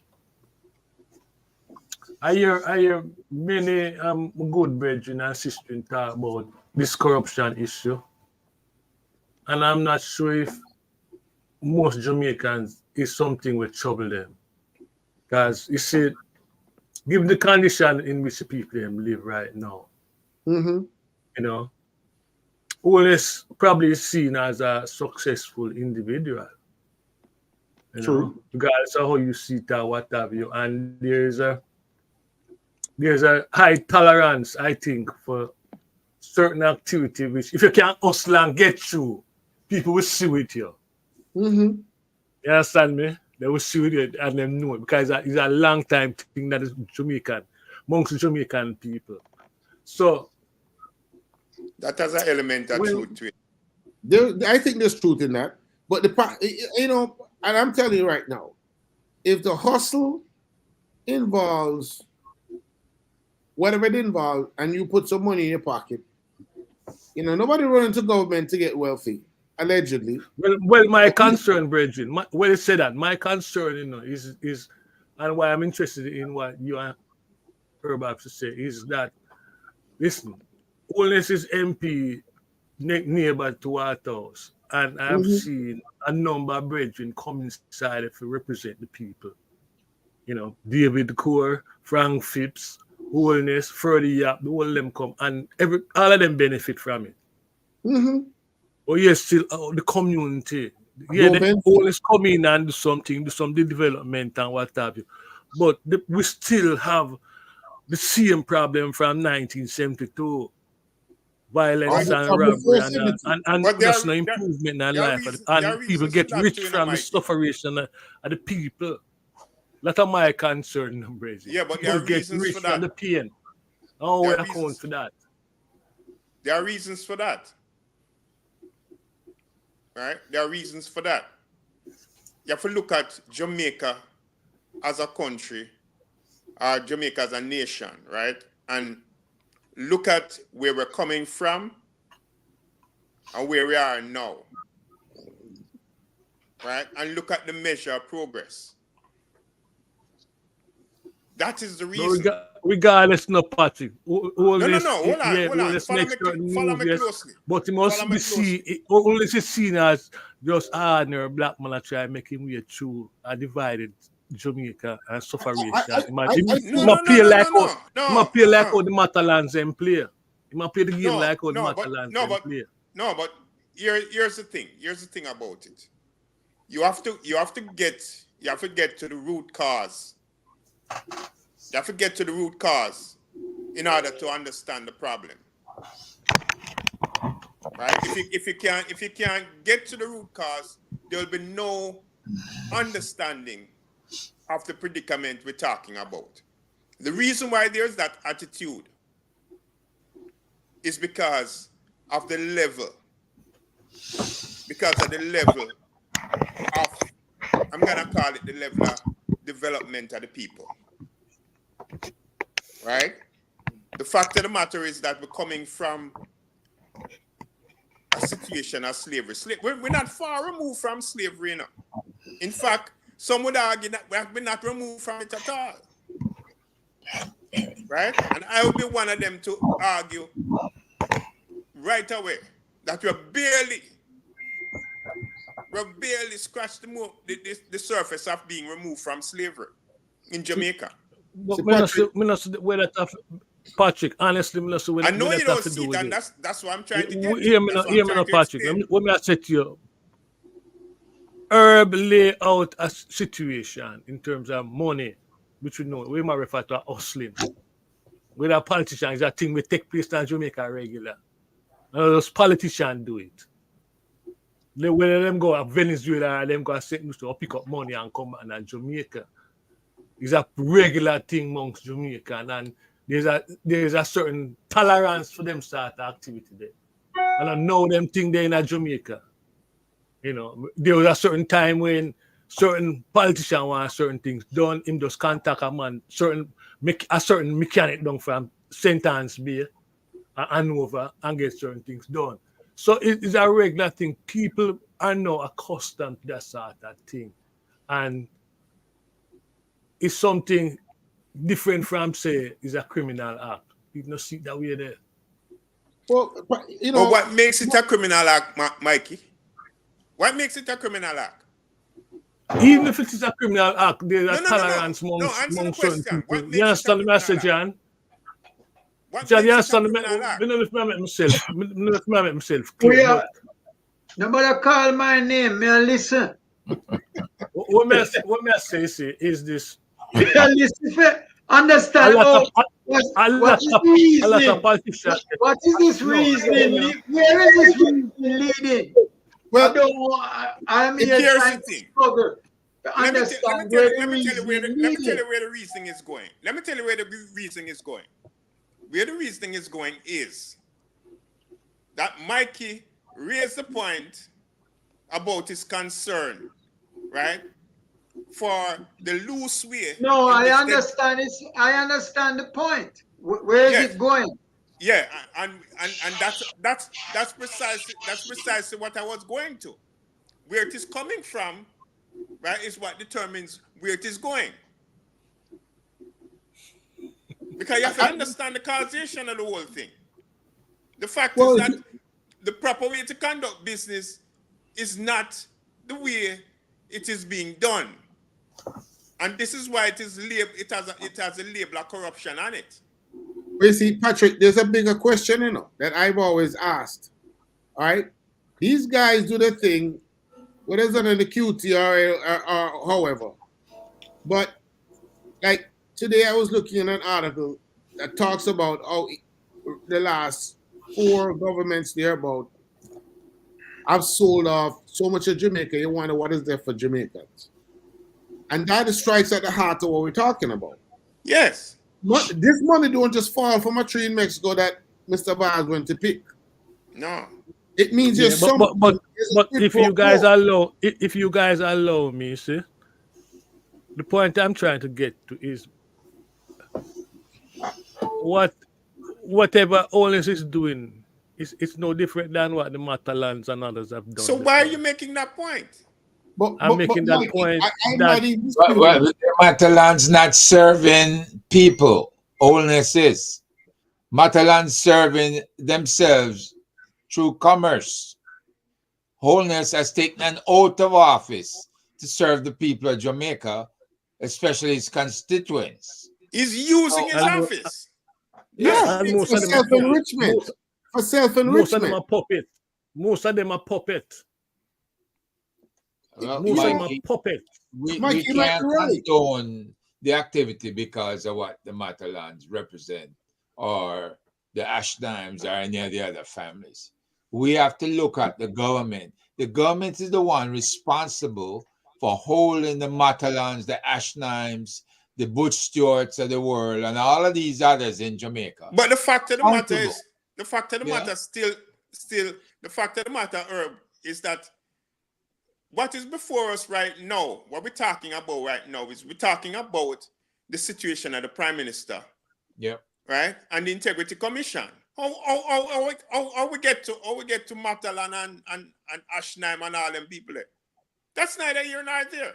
And so, Patrick, the other thing is this. Hey, you know what? Let me give you a good point. The other day I said to somebody about crime, and they tell me, say, crime they about from the beginning of time.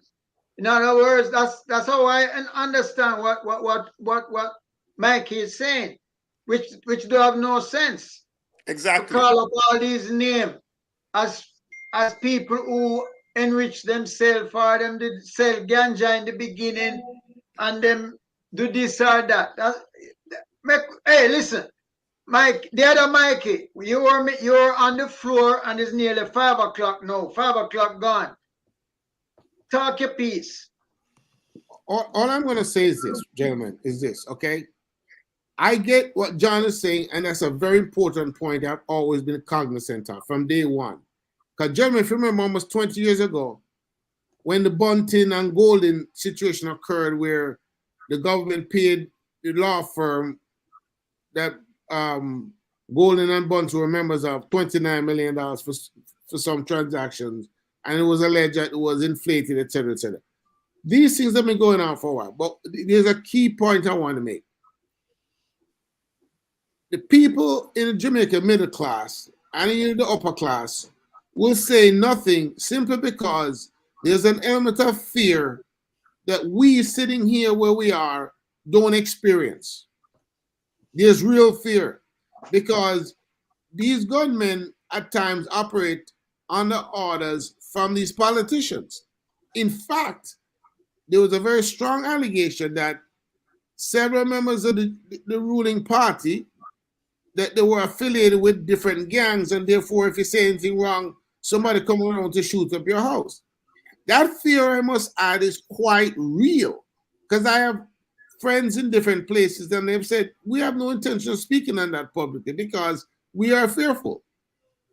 So when you have these enrichment that only benefit a limited few, you have to ask the question, how does it limit any degree of trickle down or sharing with the middle class and the like to enable somebody in that element to move up the socioeconomic ladder? And that's where the question begs. Because when you look at how the government is operating, there are certain things that we still don't have.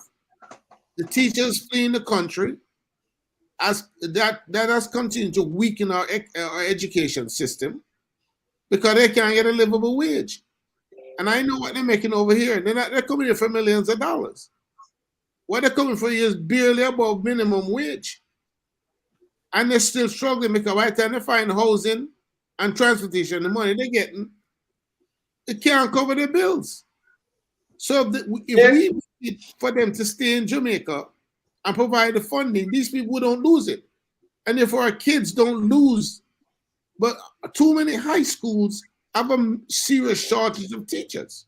So these are the things that show up in our governance that make you wonder when the politician is there lining his or her pocket, how much do the people really pay? We might not see the cost, but there's a real cost to those people.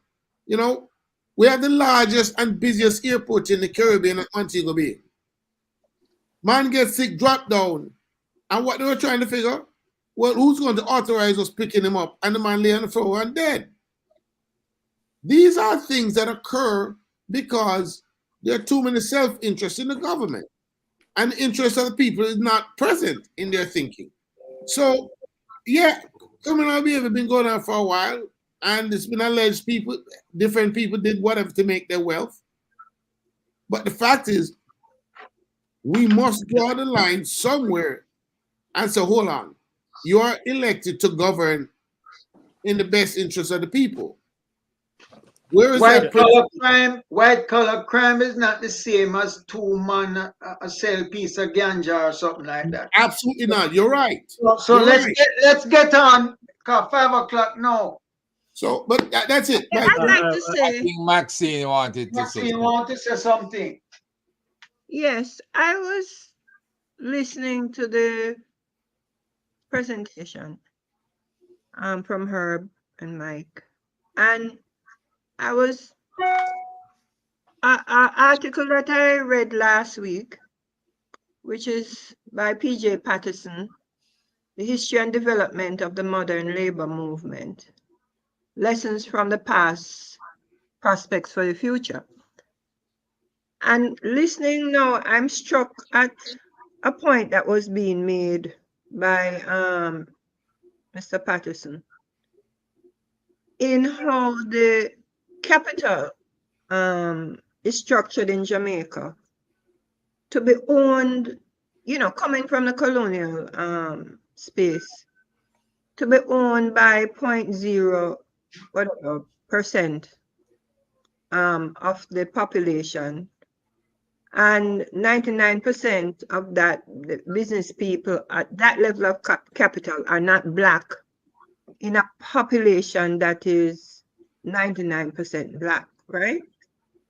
And in reading the article, I was really struck that the challenge for government to be balancing the business class that owns so much wealth and the major population of Jamaica that has no wealth and is, you know, the labor movements, trying to get better wages, you know, setting up Bustamante and trying to get labor to get more money out of the people who have the money. And, you know, I read the whole article and saying to myself, wow, so the struggle is about the ownership of capital, right? Absolutely.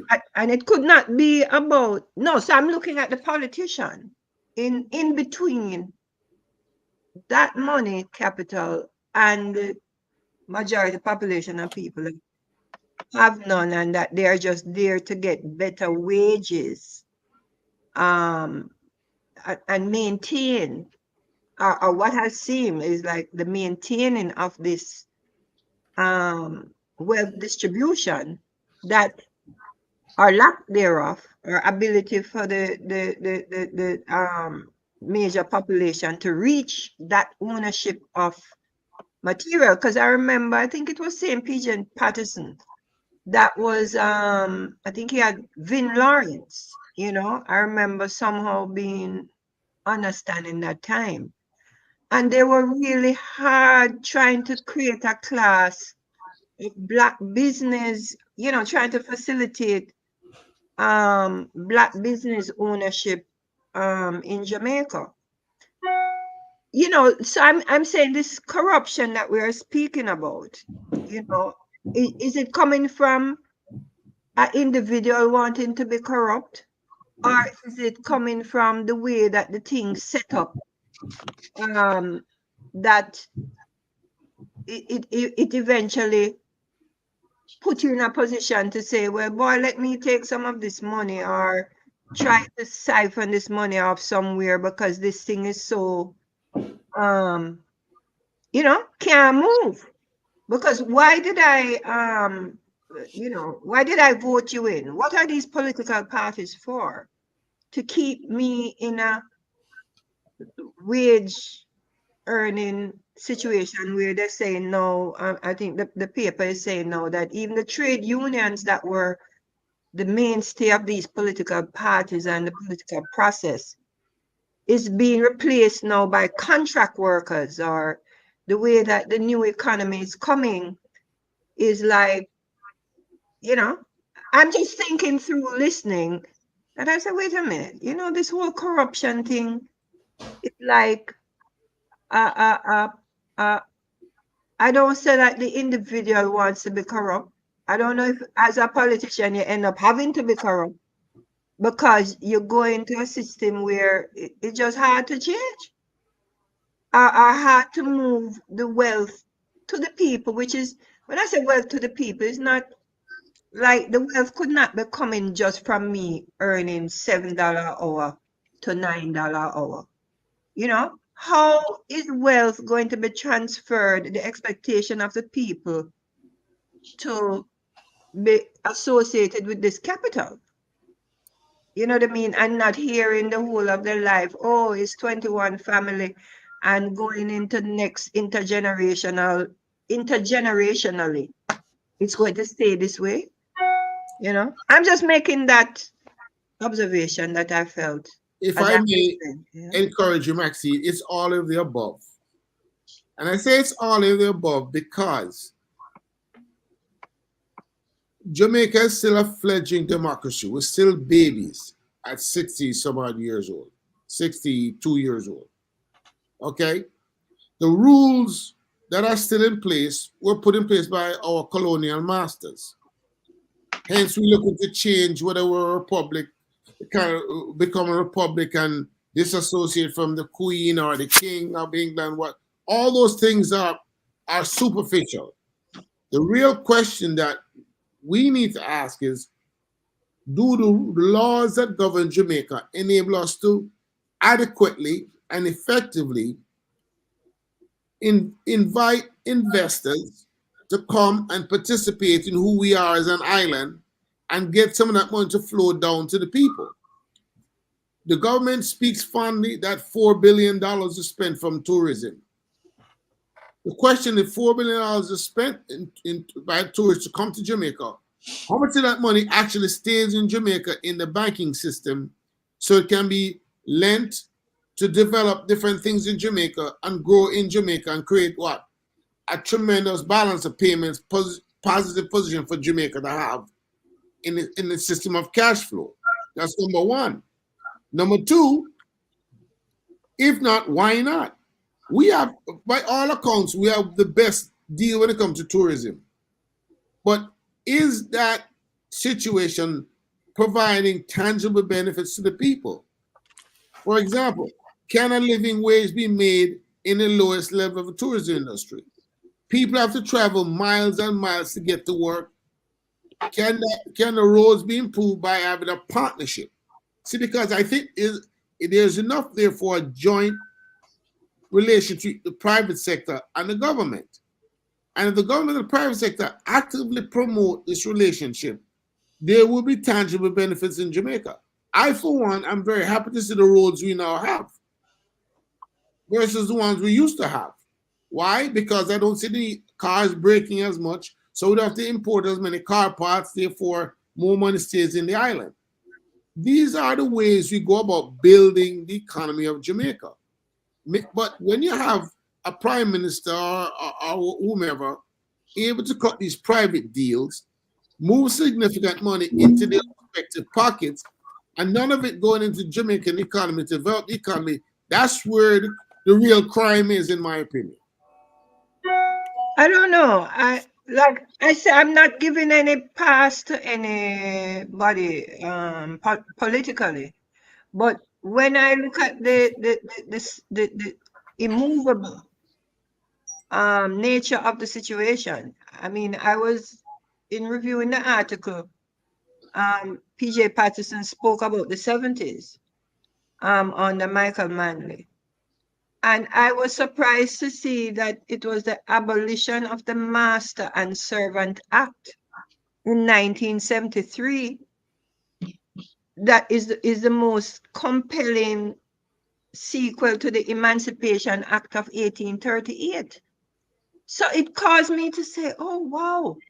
So this whole thing about Michael Manley and communism and all of these other type of things that were being addressed. The issue was really the abolition of the Master and Servant Act. You understand? Can I say something here? I talk the way I talk because of certain experience I have and knowledge I have with regards to some of these activities, you know, in terms of how the politicians come into our communities and use that position to enrich themselves. I think let's know what I talk about. Let's start off with a charity organization, right? Correct? After he became an MP. Yeah, he did. Right? And he used that and up. And he's not the only one when it comes to West Central, St. Andrew, and even Whitehouse.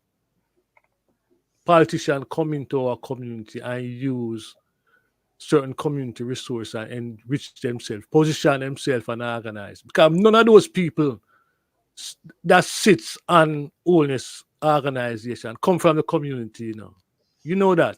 In all this argument about corruption, none of them come from the community. These are all outside people. Wellness and them team come in.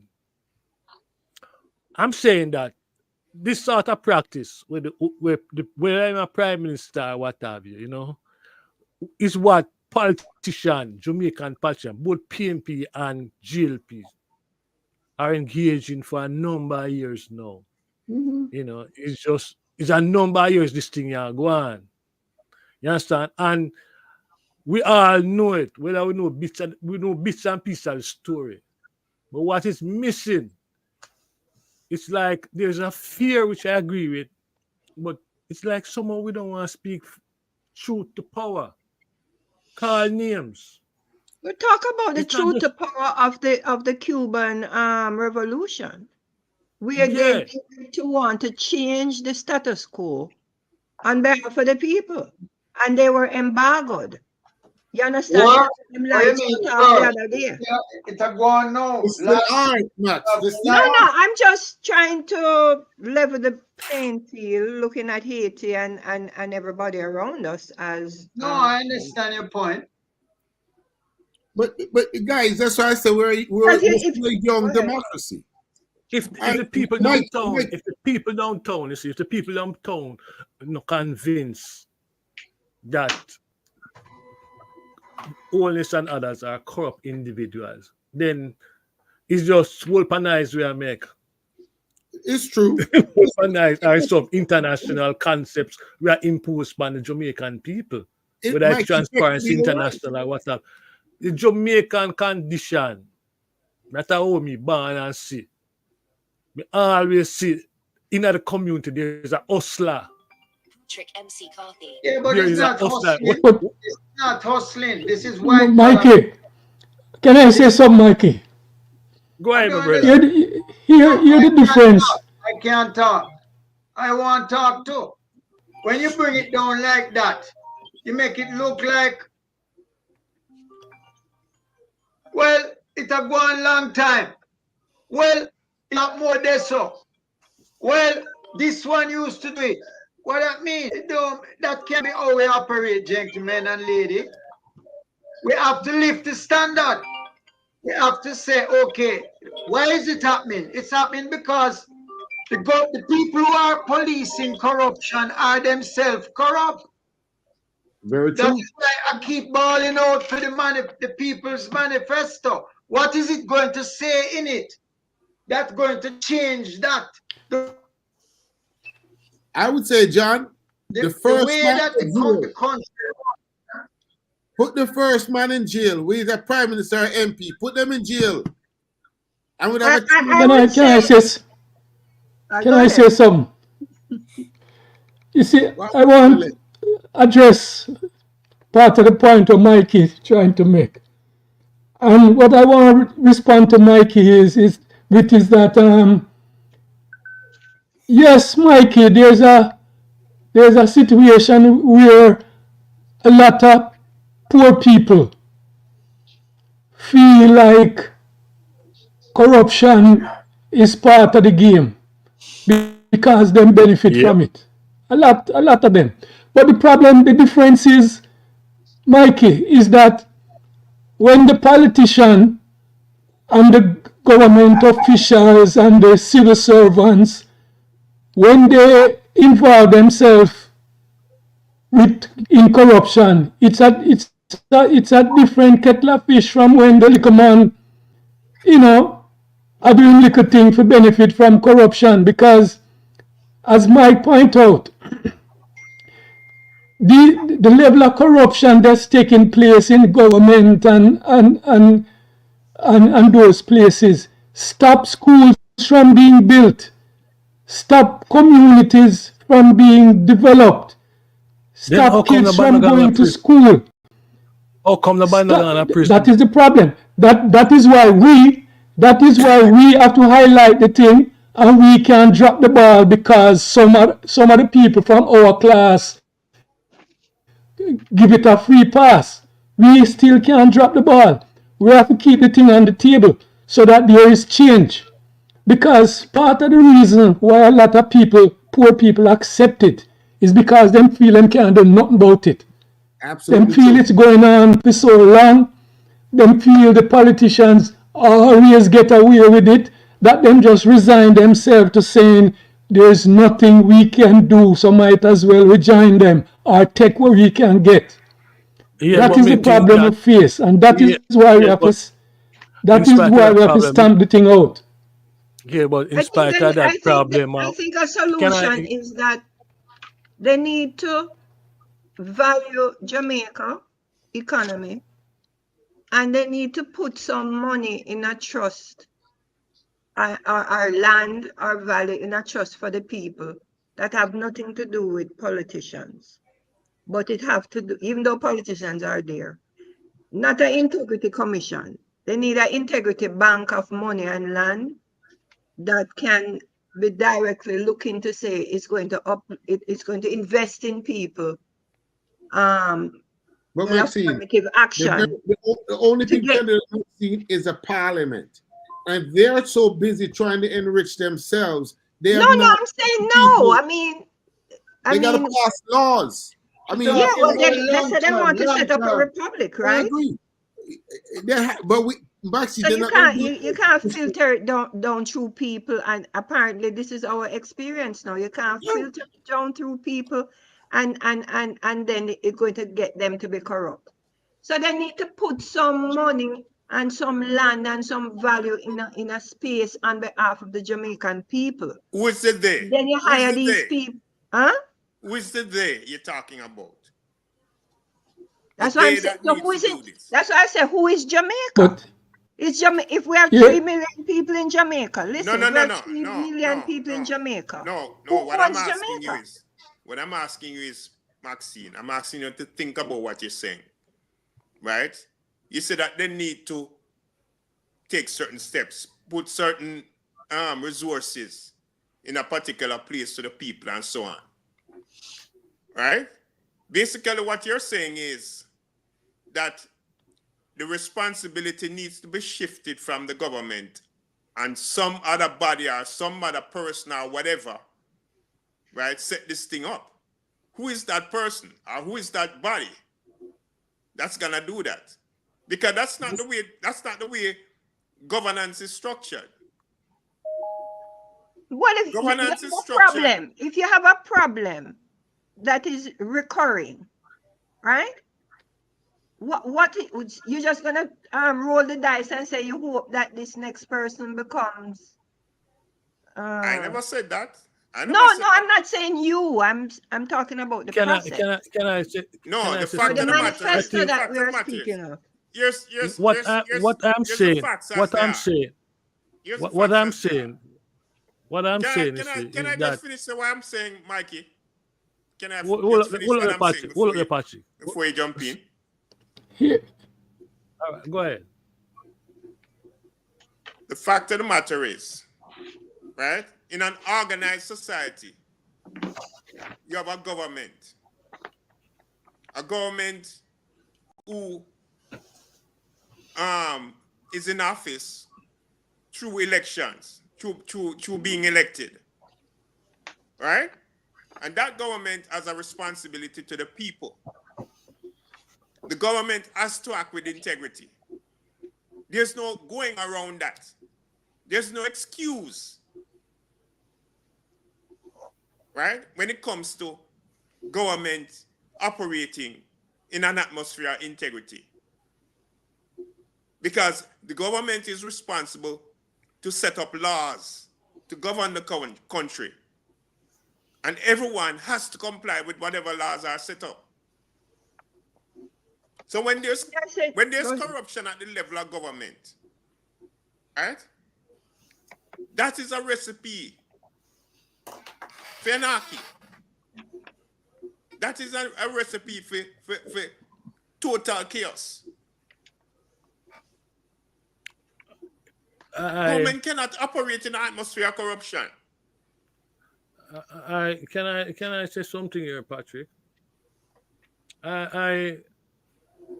We all agree that corruption is a problem, and we can highlight Prime Minister Holness, but there's much more about corruption than involved not just the politician in Jamaica. So it's going to require an approach that include everyone.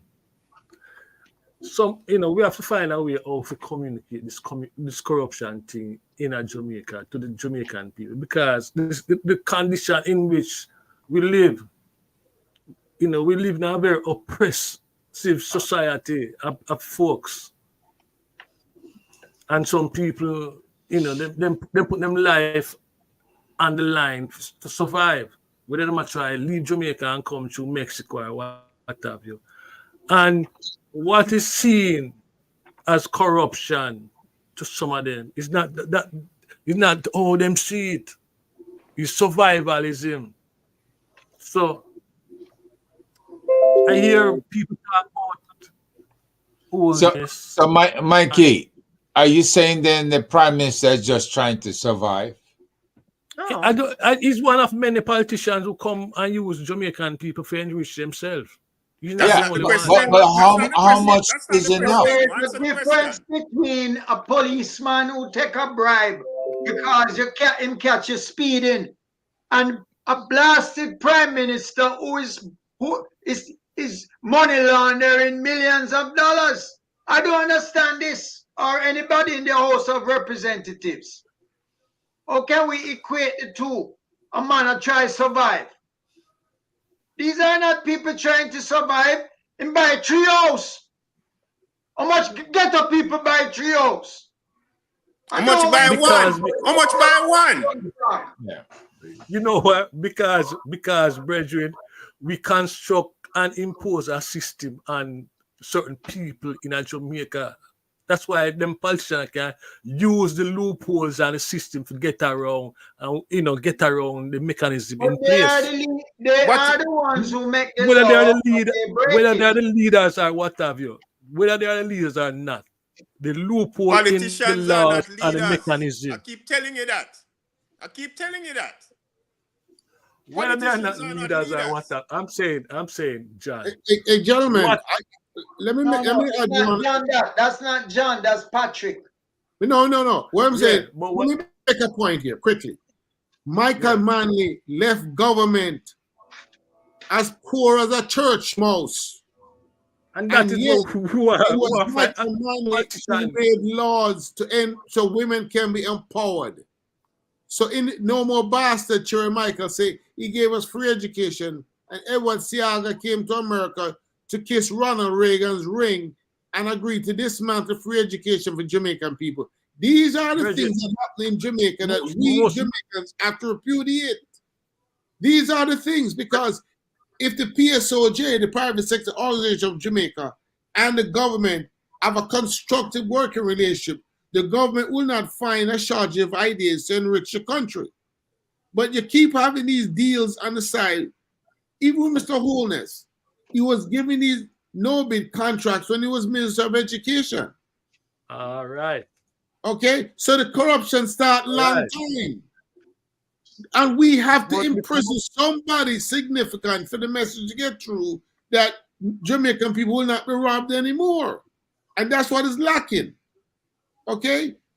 Listen, it's not a lack of talent, It's a lack of the willpower, the courage, and a lack of commitment. And it's a lack of, so long as the country remains dormant and people are not taking an interest in changing the system, we're going to have this problem. Agree. Totally agree, John. Manley come to power. Michael Manley came to power.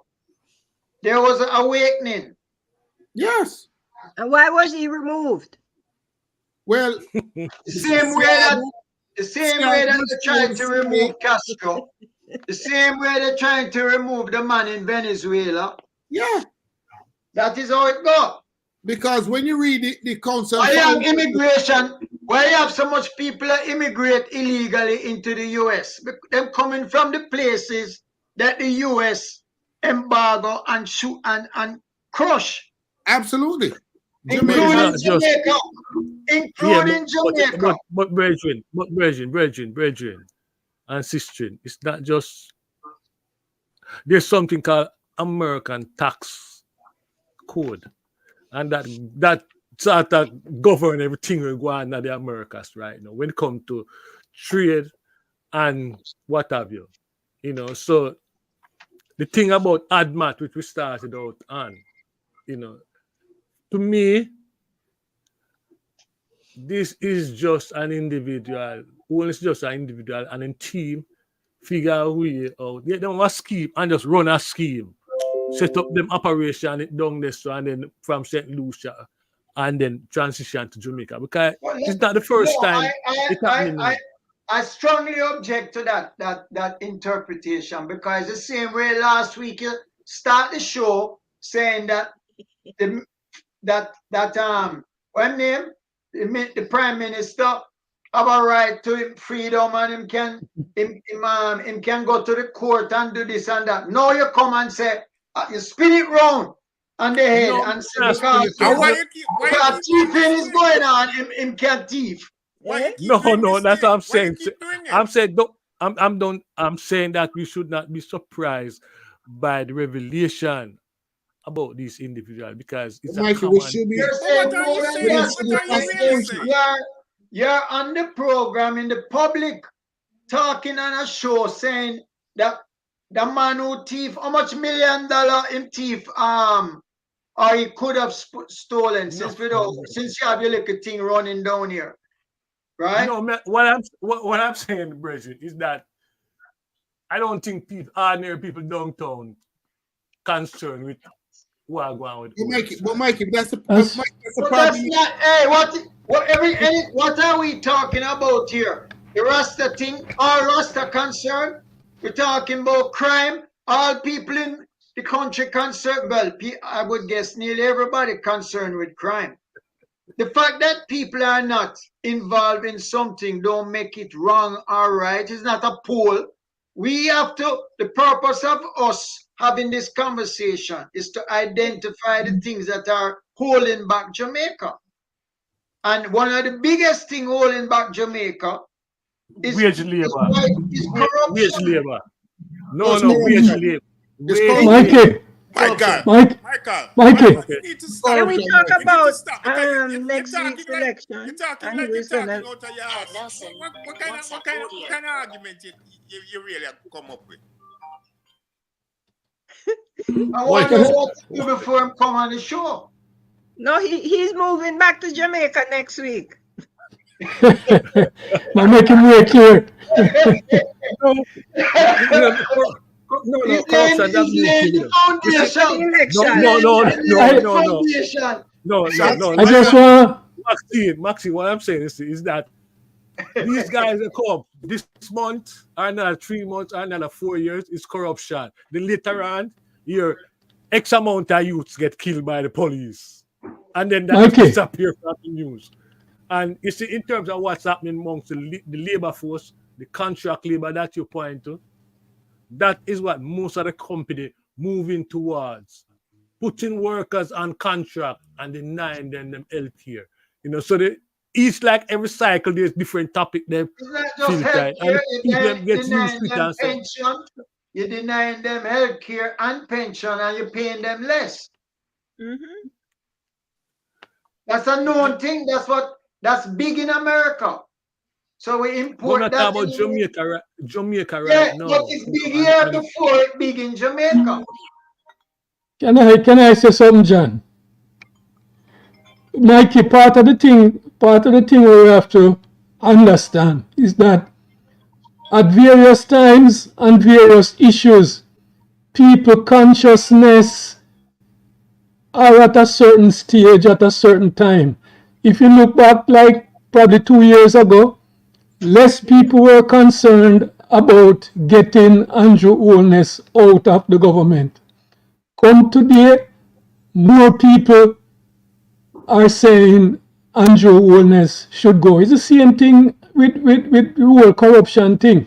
At a certain point in time, some people get preoccupied with some other things, and our duty is to use these platforms as a form of consciousness raising. So those people who are at a certain consciousness and not aware of certain things, are aware of the effects of certain things like corruption, it is our duty on platforms like these to try bring what it means when a government or a politician or a political representative is corrupt, what it means for the community, what it means for the schools, what it means for the hospitals, so that them consciousness over time can change. Because of course we face a problem where around certain issues, people consciousness is not up to the standard we would have wanted to be to create the change. But that is the struggle. That is the struggle we face, Mikey. If you try and move the consciousness to a different point. But hear me now, Patrick. Last, what I try to point to, is a certain style of relationship that the politician employ when it come to reaching out and working in our communities. Me know Holness when Holness start was an organizer with voluntary agency. I work downtown 3 Mile area there, so voluntary agency. Then I moved to Eddie Siaga and become assistant to him. And from Eddie Siaga, I learned a lot of these tricks. How to deal, and I must try to apply the Eddie Siaga approach to community. You understand me? Where them say our go and how they broad democratic force and what have, even inside a White House and Tower. You see, his approach is like a divide and rule. Him just focus on building a stronghold with Tower and leave other areas just out there on them own. It's something where the politicians them been doing it and they are corrupt. They are set of thieves. You understand me? And we're going to change it. We're going to change it, Mikey. Yeah, this is the problem, you know. We just talk about all of the negatives. We have to sit down and say, okay, this is what is happening. Maxine, it's not just only cinema, brethren. It's not just only it's a system. It's a system. It is a system. Okay. It's not just an individual. Nobody's disputing that. The question is, how do we go forward? What do we do to try and come out of this rat hole? Because the country can't continue like this without the sufferation get bigger. So John, if this U.S. ambassador decide to look into what was being said back in 2019 by his HSI team, if he get the cojones to move ahead and ask the U.S. government to, use the Global Magnitsky Act for prosecution, put this man in chains, leg irons, send a message clearly, not just through the government, but through the opposition. But the opposition is part of government as well. We need a message. Yeah, but the problem with that, I thought they sent a message with Dudus. No, it wasn't loud enough. It wasn't loud enough, Maxine. Listen, in which generation the U.S. government go against a leader who is executing their a program that they are in love with? There is none. Yeah, unless let me say this, John. Let me make a point. The only time that this change is when the people stand up to it. Yeah. And the truth is, nothing is going to happen now because the conditions don't allow for it. We have to be held. Our role here, or my role anyway, I can't speak for nobody else. My role here is to educate and agitate for the people to see what we are seeing and to come together, whether it's trade union, community, youths, on the ground, etc. It's going to take time. Isn't the government of the United States never one time in any Gaddafi was trying to bring about free education? Him dead. But John, you have to start with Mikey then. Which one? This one here? Right. Mike, you're taking them out for your brother. No. You see, my brethren, my brethren understanding. So no. You see what me know. I work amongst youths. Hear this now. Amongst youths, and them give me a sort of insight, because yes, all this come and him rob the Jamaican people and him wife and him do a sort of thing and them do them games and them whole syndicate. But in the long run, the people of West Central St. Andrew and West St. Andrew suffer. Absolutely. Them suffer.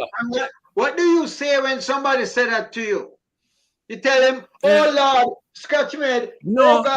What I said to them, when a youth say that to you, Mikey, when the taxi driver tell me that in the what we said to them is that we have to control the politician. Them. How we going to control them?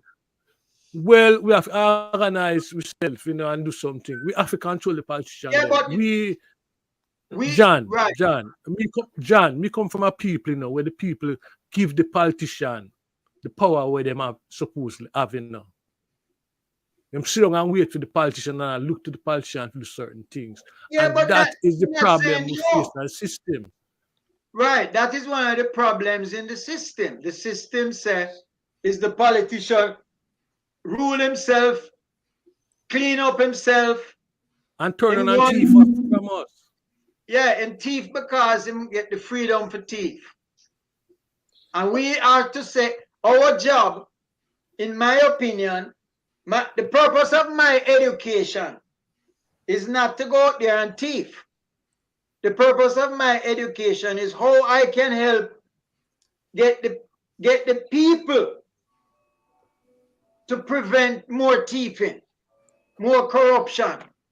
So I have some specific recommendations I would make, John, in Yes. further. Make we hear the recommendation.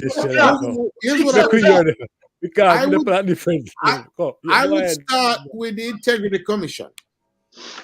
I would give them more teeth in their role, for them to have, like you have a special prosecutor here in America as part of the Justice Department. But everybody use America as an example because the biggest thieving going on in America. The concept is what I'm looking at.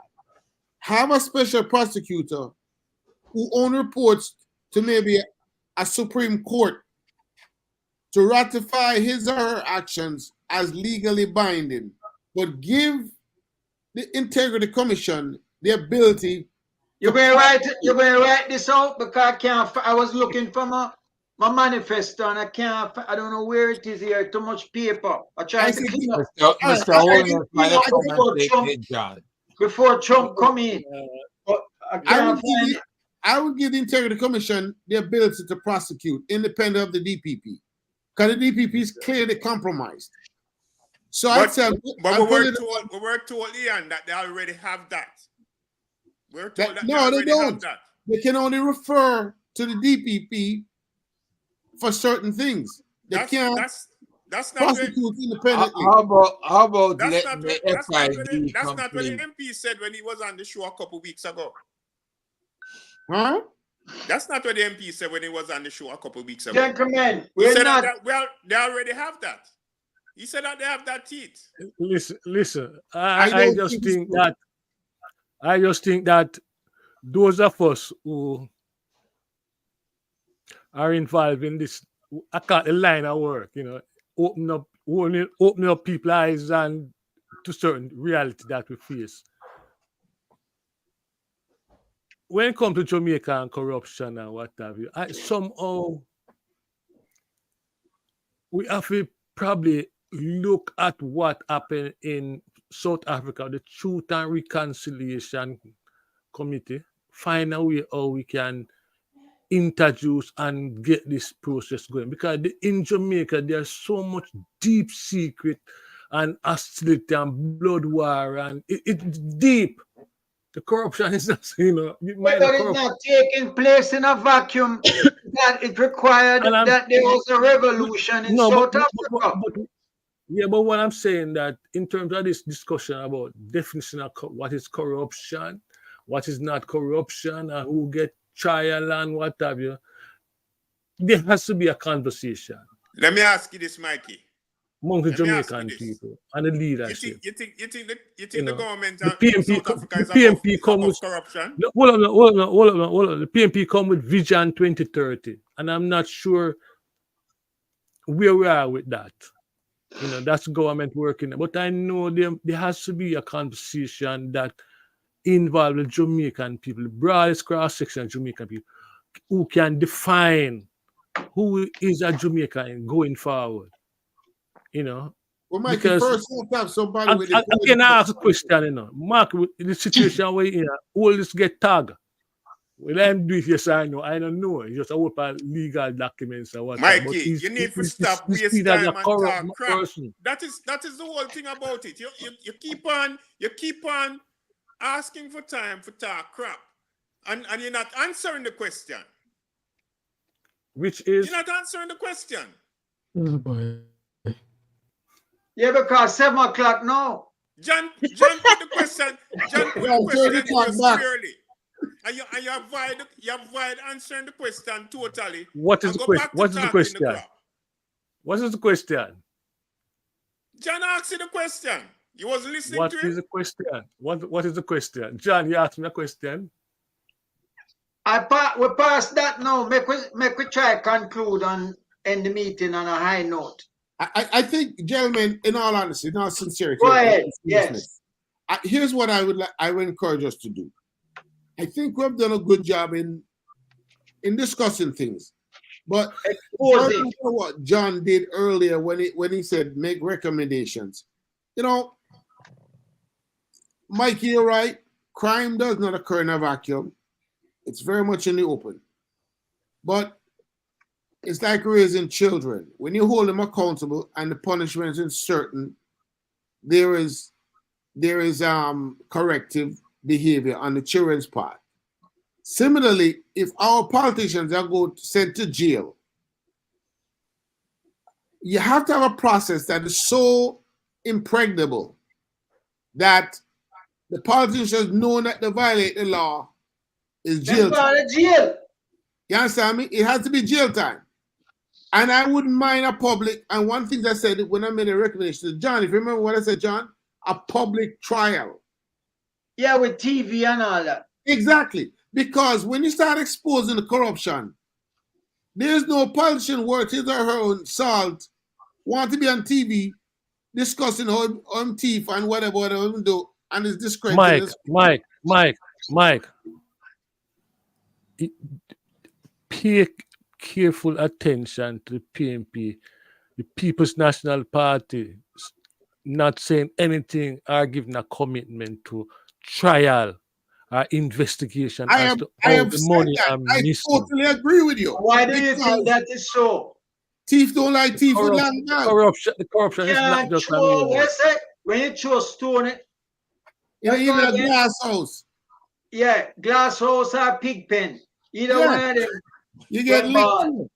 Yeah, but that's the point. There's no commitment from the PnP that there will be investigation. But why you keep saying that? We said that last week. You're going backwards. Gentlemen, what I'm saying is let us look at which institution in Jamaica can be held to a much higher level of accountability and transparency and can provide people some comfort that this massive stealing will come to an end sooner rather than later, and empower that institution. Okay, empower that institution. Which one is that? The Supreme. I remember as you were speaking there, an input. I remember the international aid organizations. I think it's the EU and possibly even USAID. Acknowledging this problem and saying that they wanted to strengthen and invest in NGOs to start to give the money directly to the communities or the issues. And so the issue that we have here is not only we have it, even the international lending agencies and these, platforms.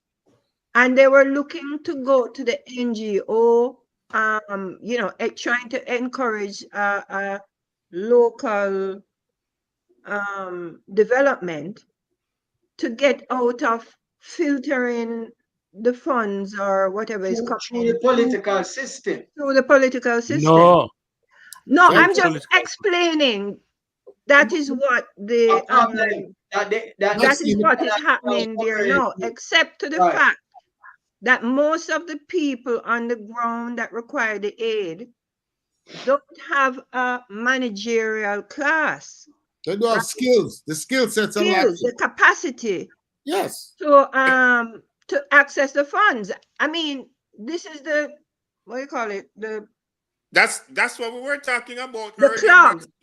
That's what we were talking about earlier when you were talking about IP. Yeah. That is what that was about. But the fact of the matter is, what you keep neglecting is the fact that nobody outside can come into Jamaica and set up anything That's true. and circumvent the government. No, Everything has to be done through the That's not government. true. That is no, that is I'm not just true. telling you. That- No, because Patrick is right.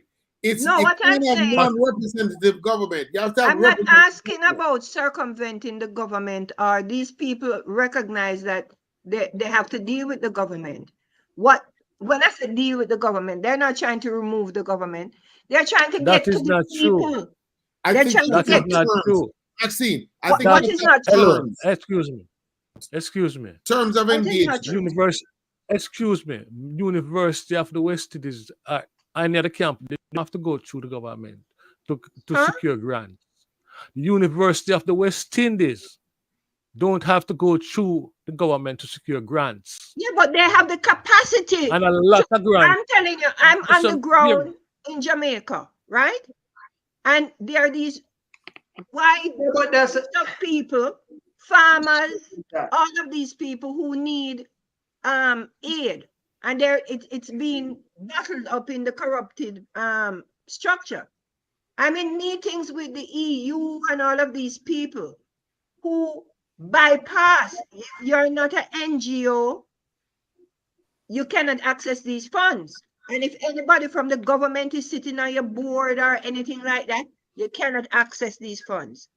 The problem became that the brain drain, you see all these millions of Jamaican people that have to leave out of the country that would become this managerial class, right? What they find is there's no middle management because everybody's leaving. We have a very circular problem. You understand? And then it is just the civil servants and the government who are able to, as you said, yes, the people at UWI can write grants, they can assess. no, but you function as a West Indian. Can I say? Not a government organization. All right, listen. Totally different. Here's Anyway, the- The government have an why we input. can't make Mike finish giving the guidelines that he would recommend? We don't have to agree with it. 6 o'clock. No. Right. I can put in right answer, but what I would say, gentlemen, is this: you give an organization oversight for the accountability process. But what the EU, Canada, the US, everybody can do is attach one requirement. For every aid they give Jamaica going forward, it must be subject to audit conditions. And failure to comply with those audit conditions, or if any irregularities occurred from those audit conditions, prosecution. You have to hold them to the highest level. Prosecution, put them in jail. If they know they're going to incarcerate it, it's going to have a chilling effect on the propensity to steal. Because when COVID was here, we got lots of money. And when the report was issued on how the COVID funds were spent, there was a very large part of it where they didn't know where the money gone. But and then by plenty TV.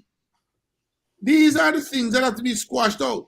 No country, listen, some people want to criticize Singapore, but the discipline within the Singaporean government, no comparison.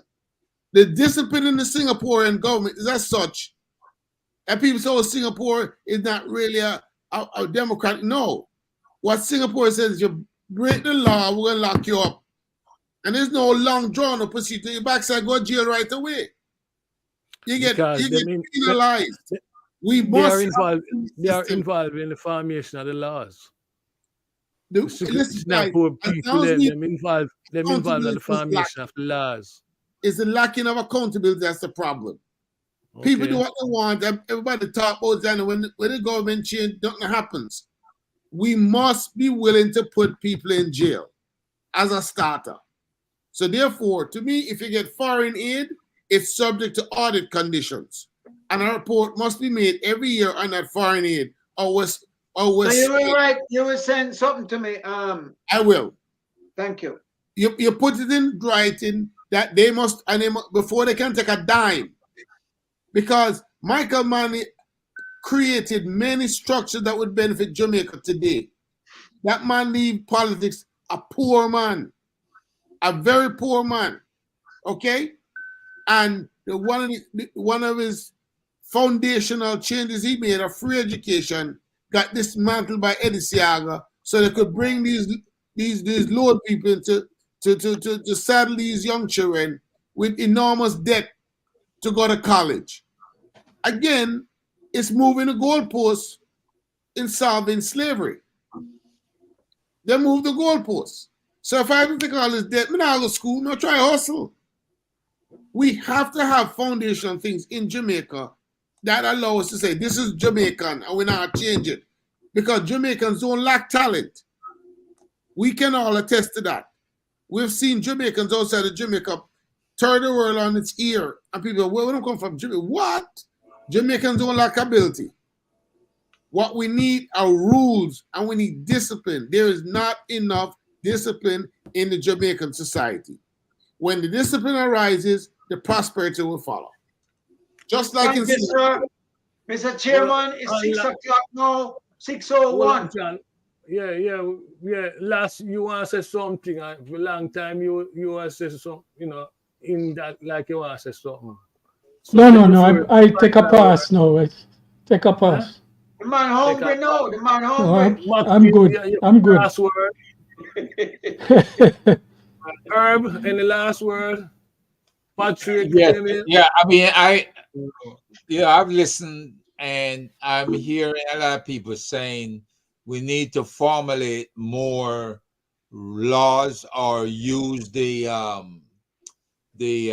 what's that? The paperwork you're doing there, John? The People's Manifesto. Right. But look, we have laws now, and it's been ignored.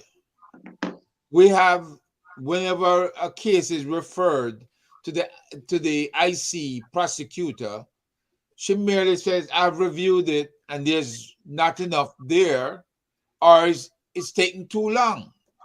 And there's nothing in law that says she cannot present it to a jury to make a decision. It's up to the jury. It's not up to her. There's nothing on the law books that prevents her from taking wholeness before a jury of his peers. And the reason why it's not happening, is that the people are dormant. Well, that's true. Apathy is alive and well, John. Apathy is alive and well. That's it. Looking forward to Wednesday or Thursday. What happened on Thursday? The results of the big election. Yeah, you're right about that. Hey, by the way, when is all just I mean, John been complaining about the time, and we have to wrap up. So sorry, Herb. Man said 6 o'clock. John a complain. Listen. Yeah, we started at 3 o'clock. Yeah, listen, I not that I'm in agreement with everything or anything expressed, in terms of the discussion. Oh, Jesus. But it for me, I sort of think different, because Jesus Christ. But take the ball, Mike. Just go ahead and endorse everything. No, I say hustling as to different people. Hustling mean different things.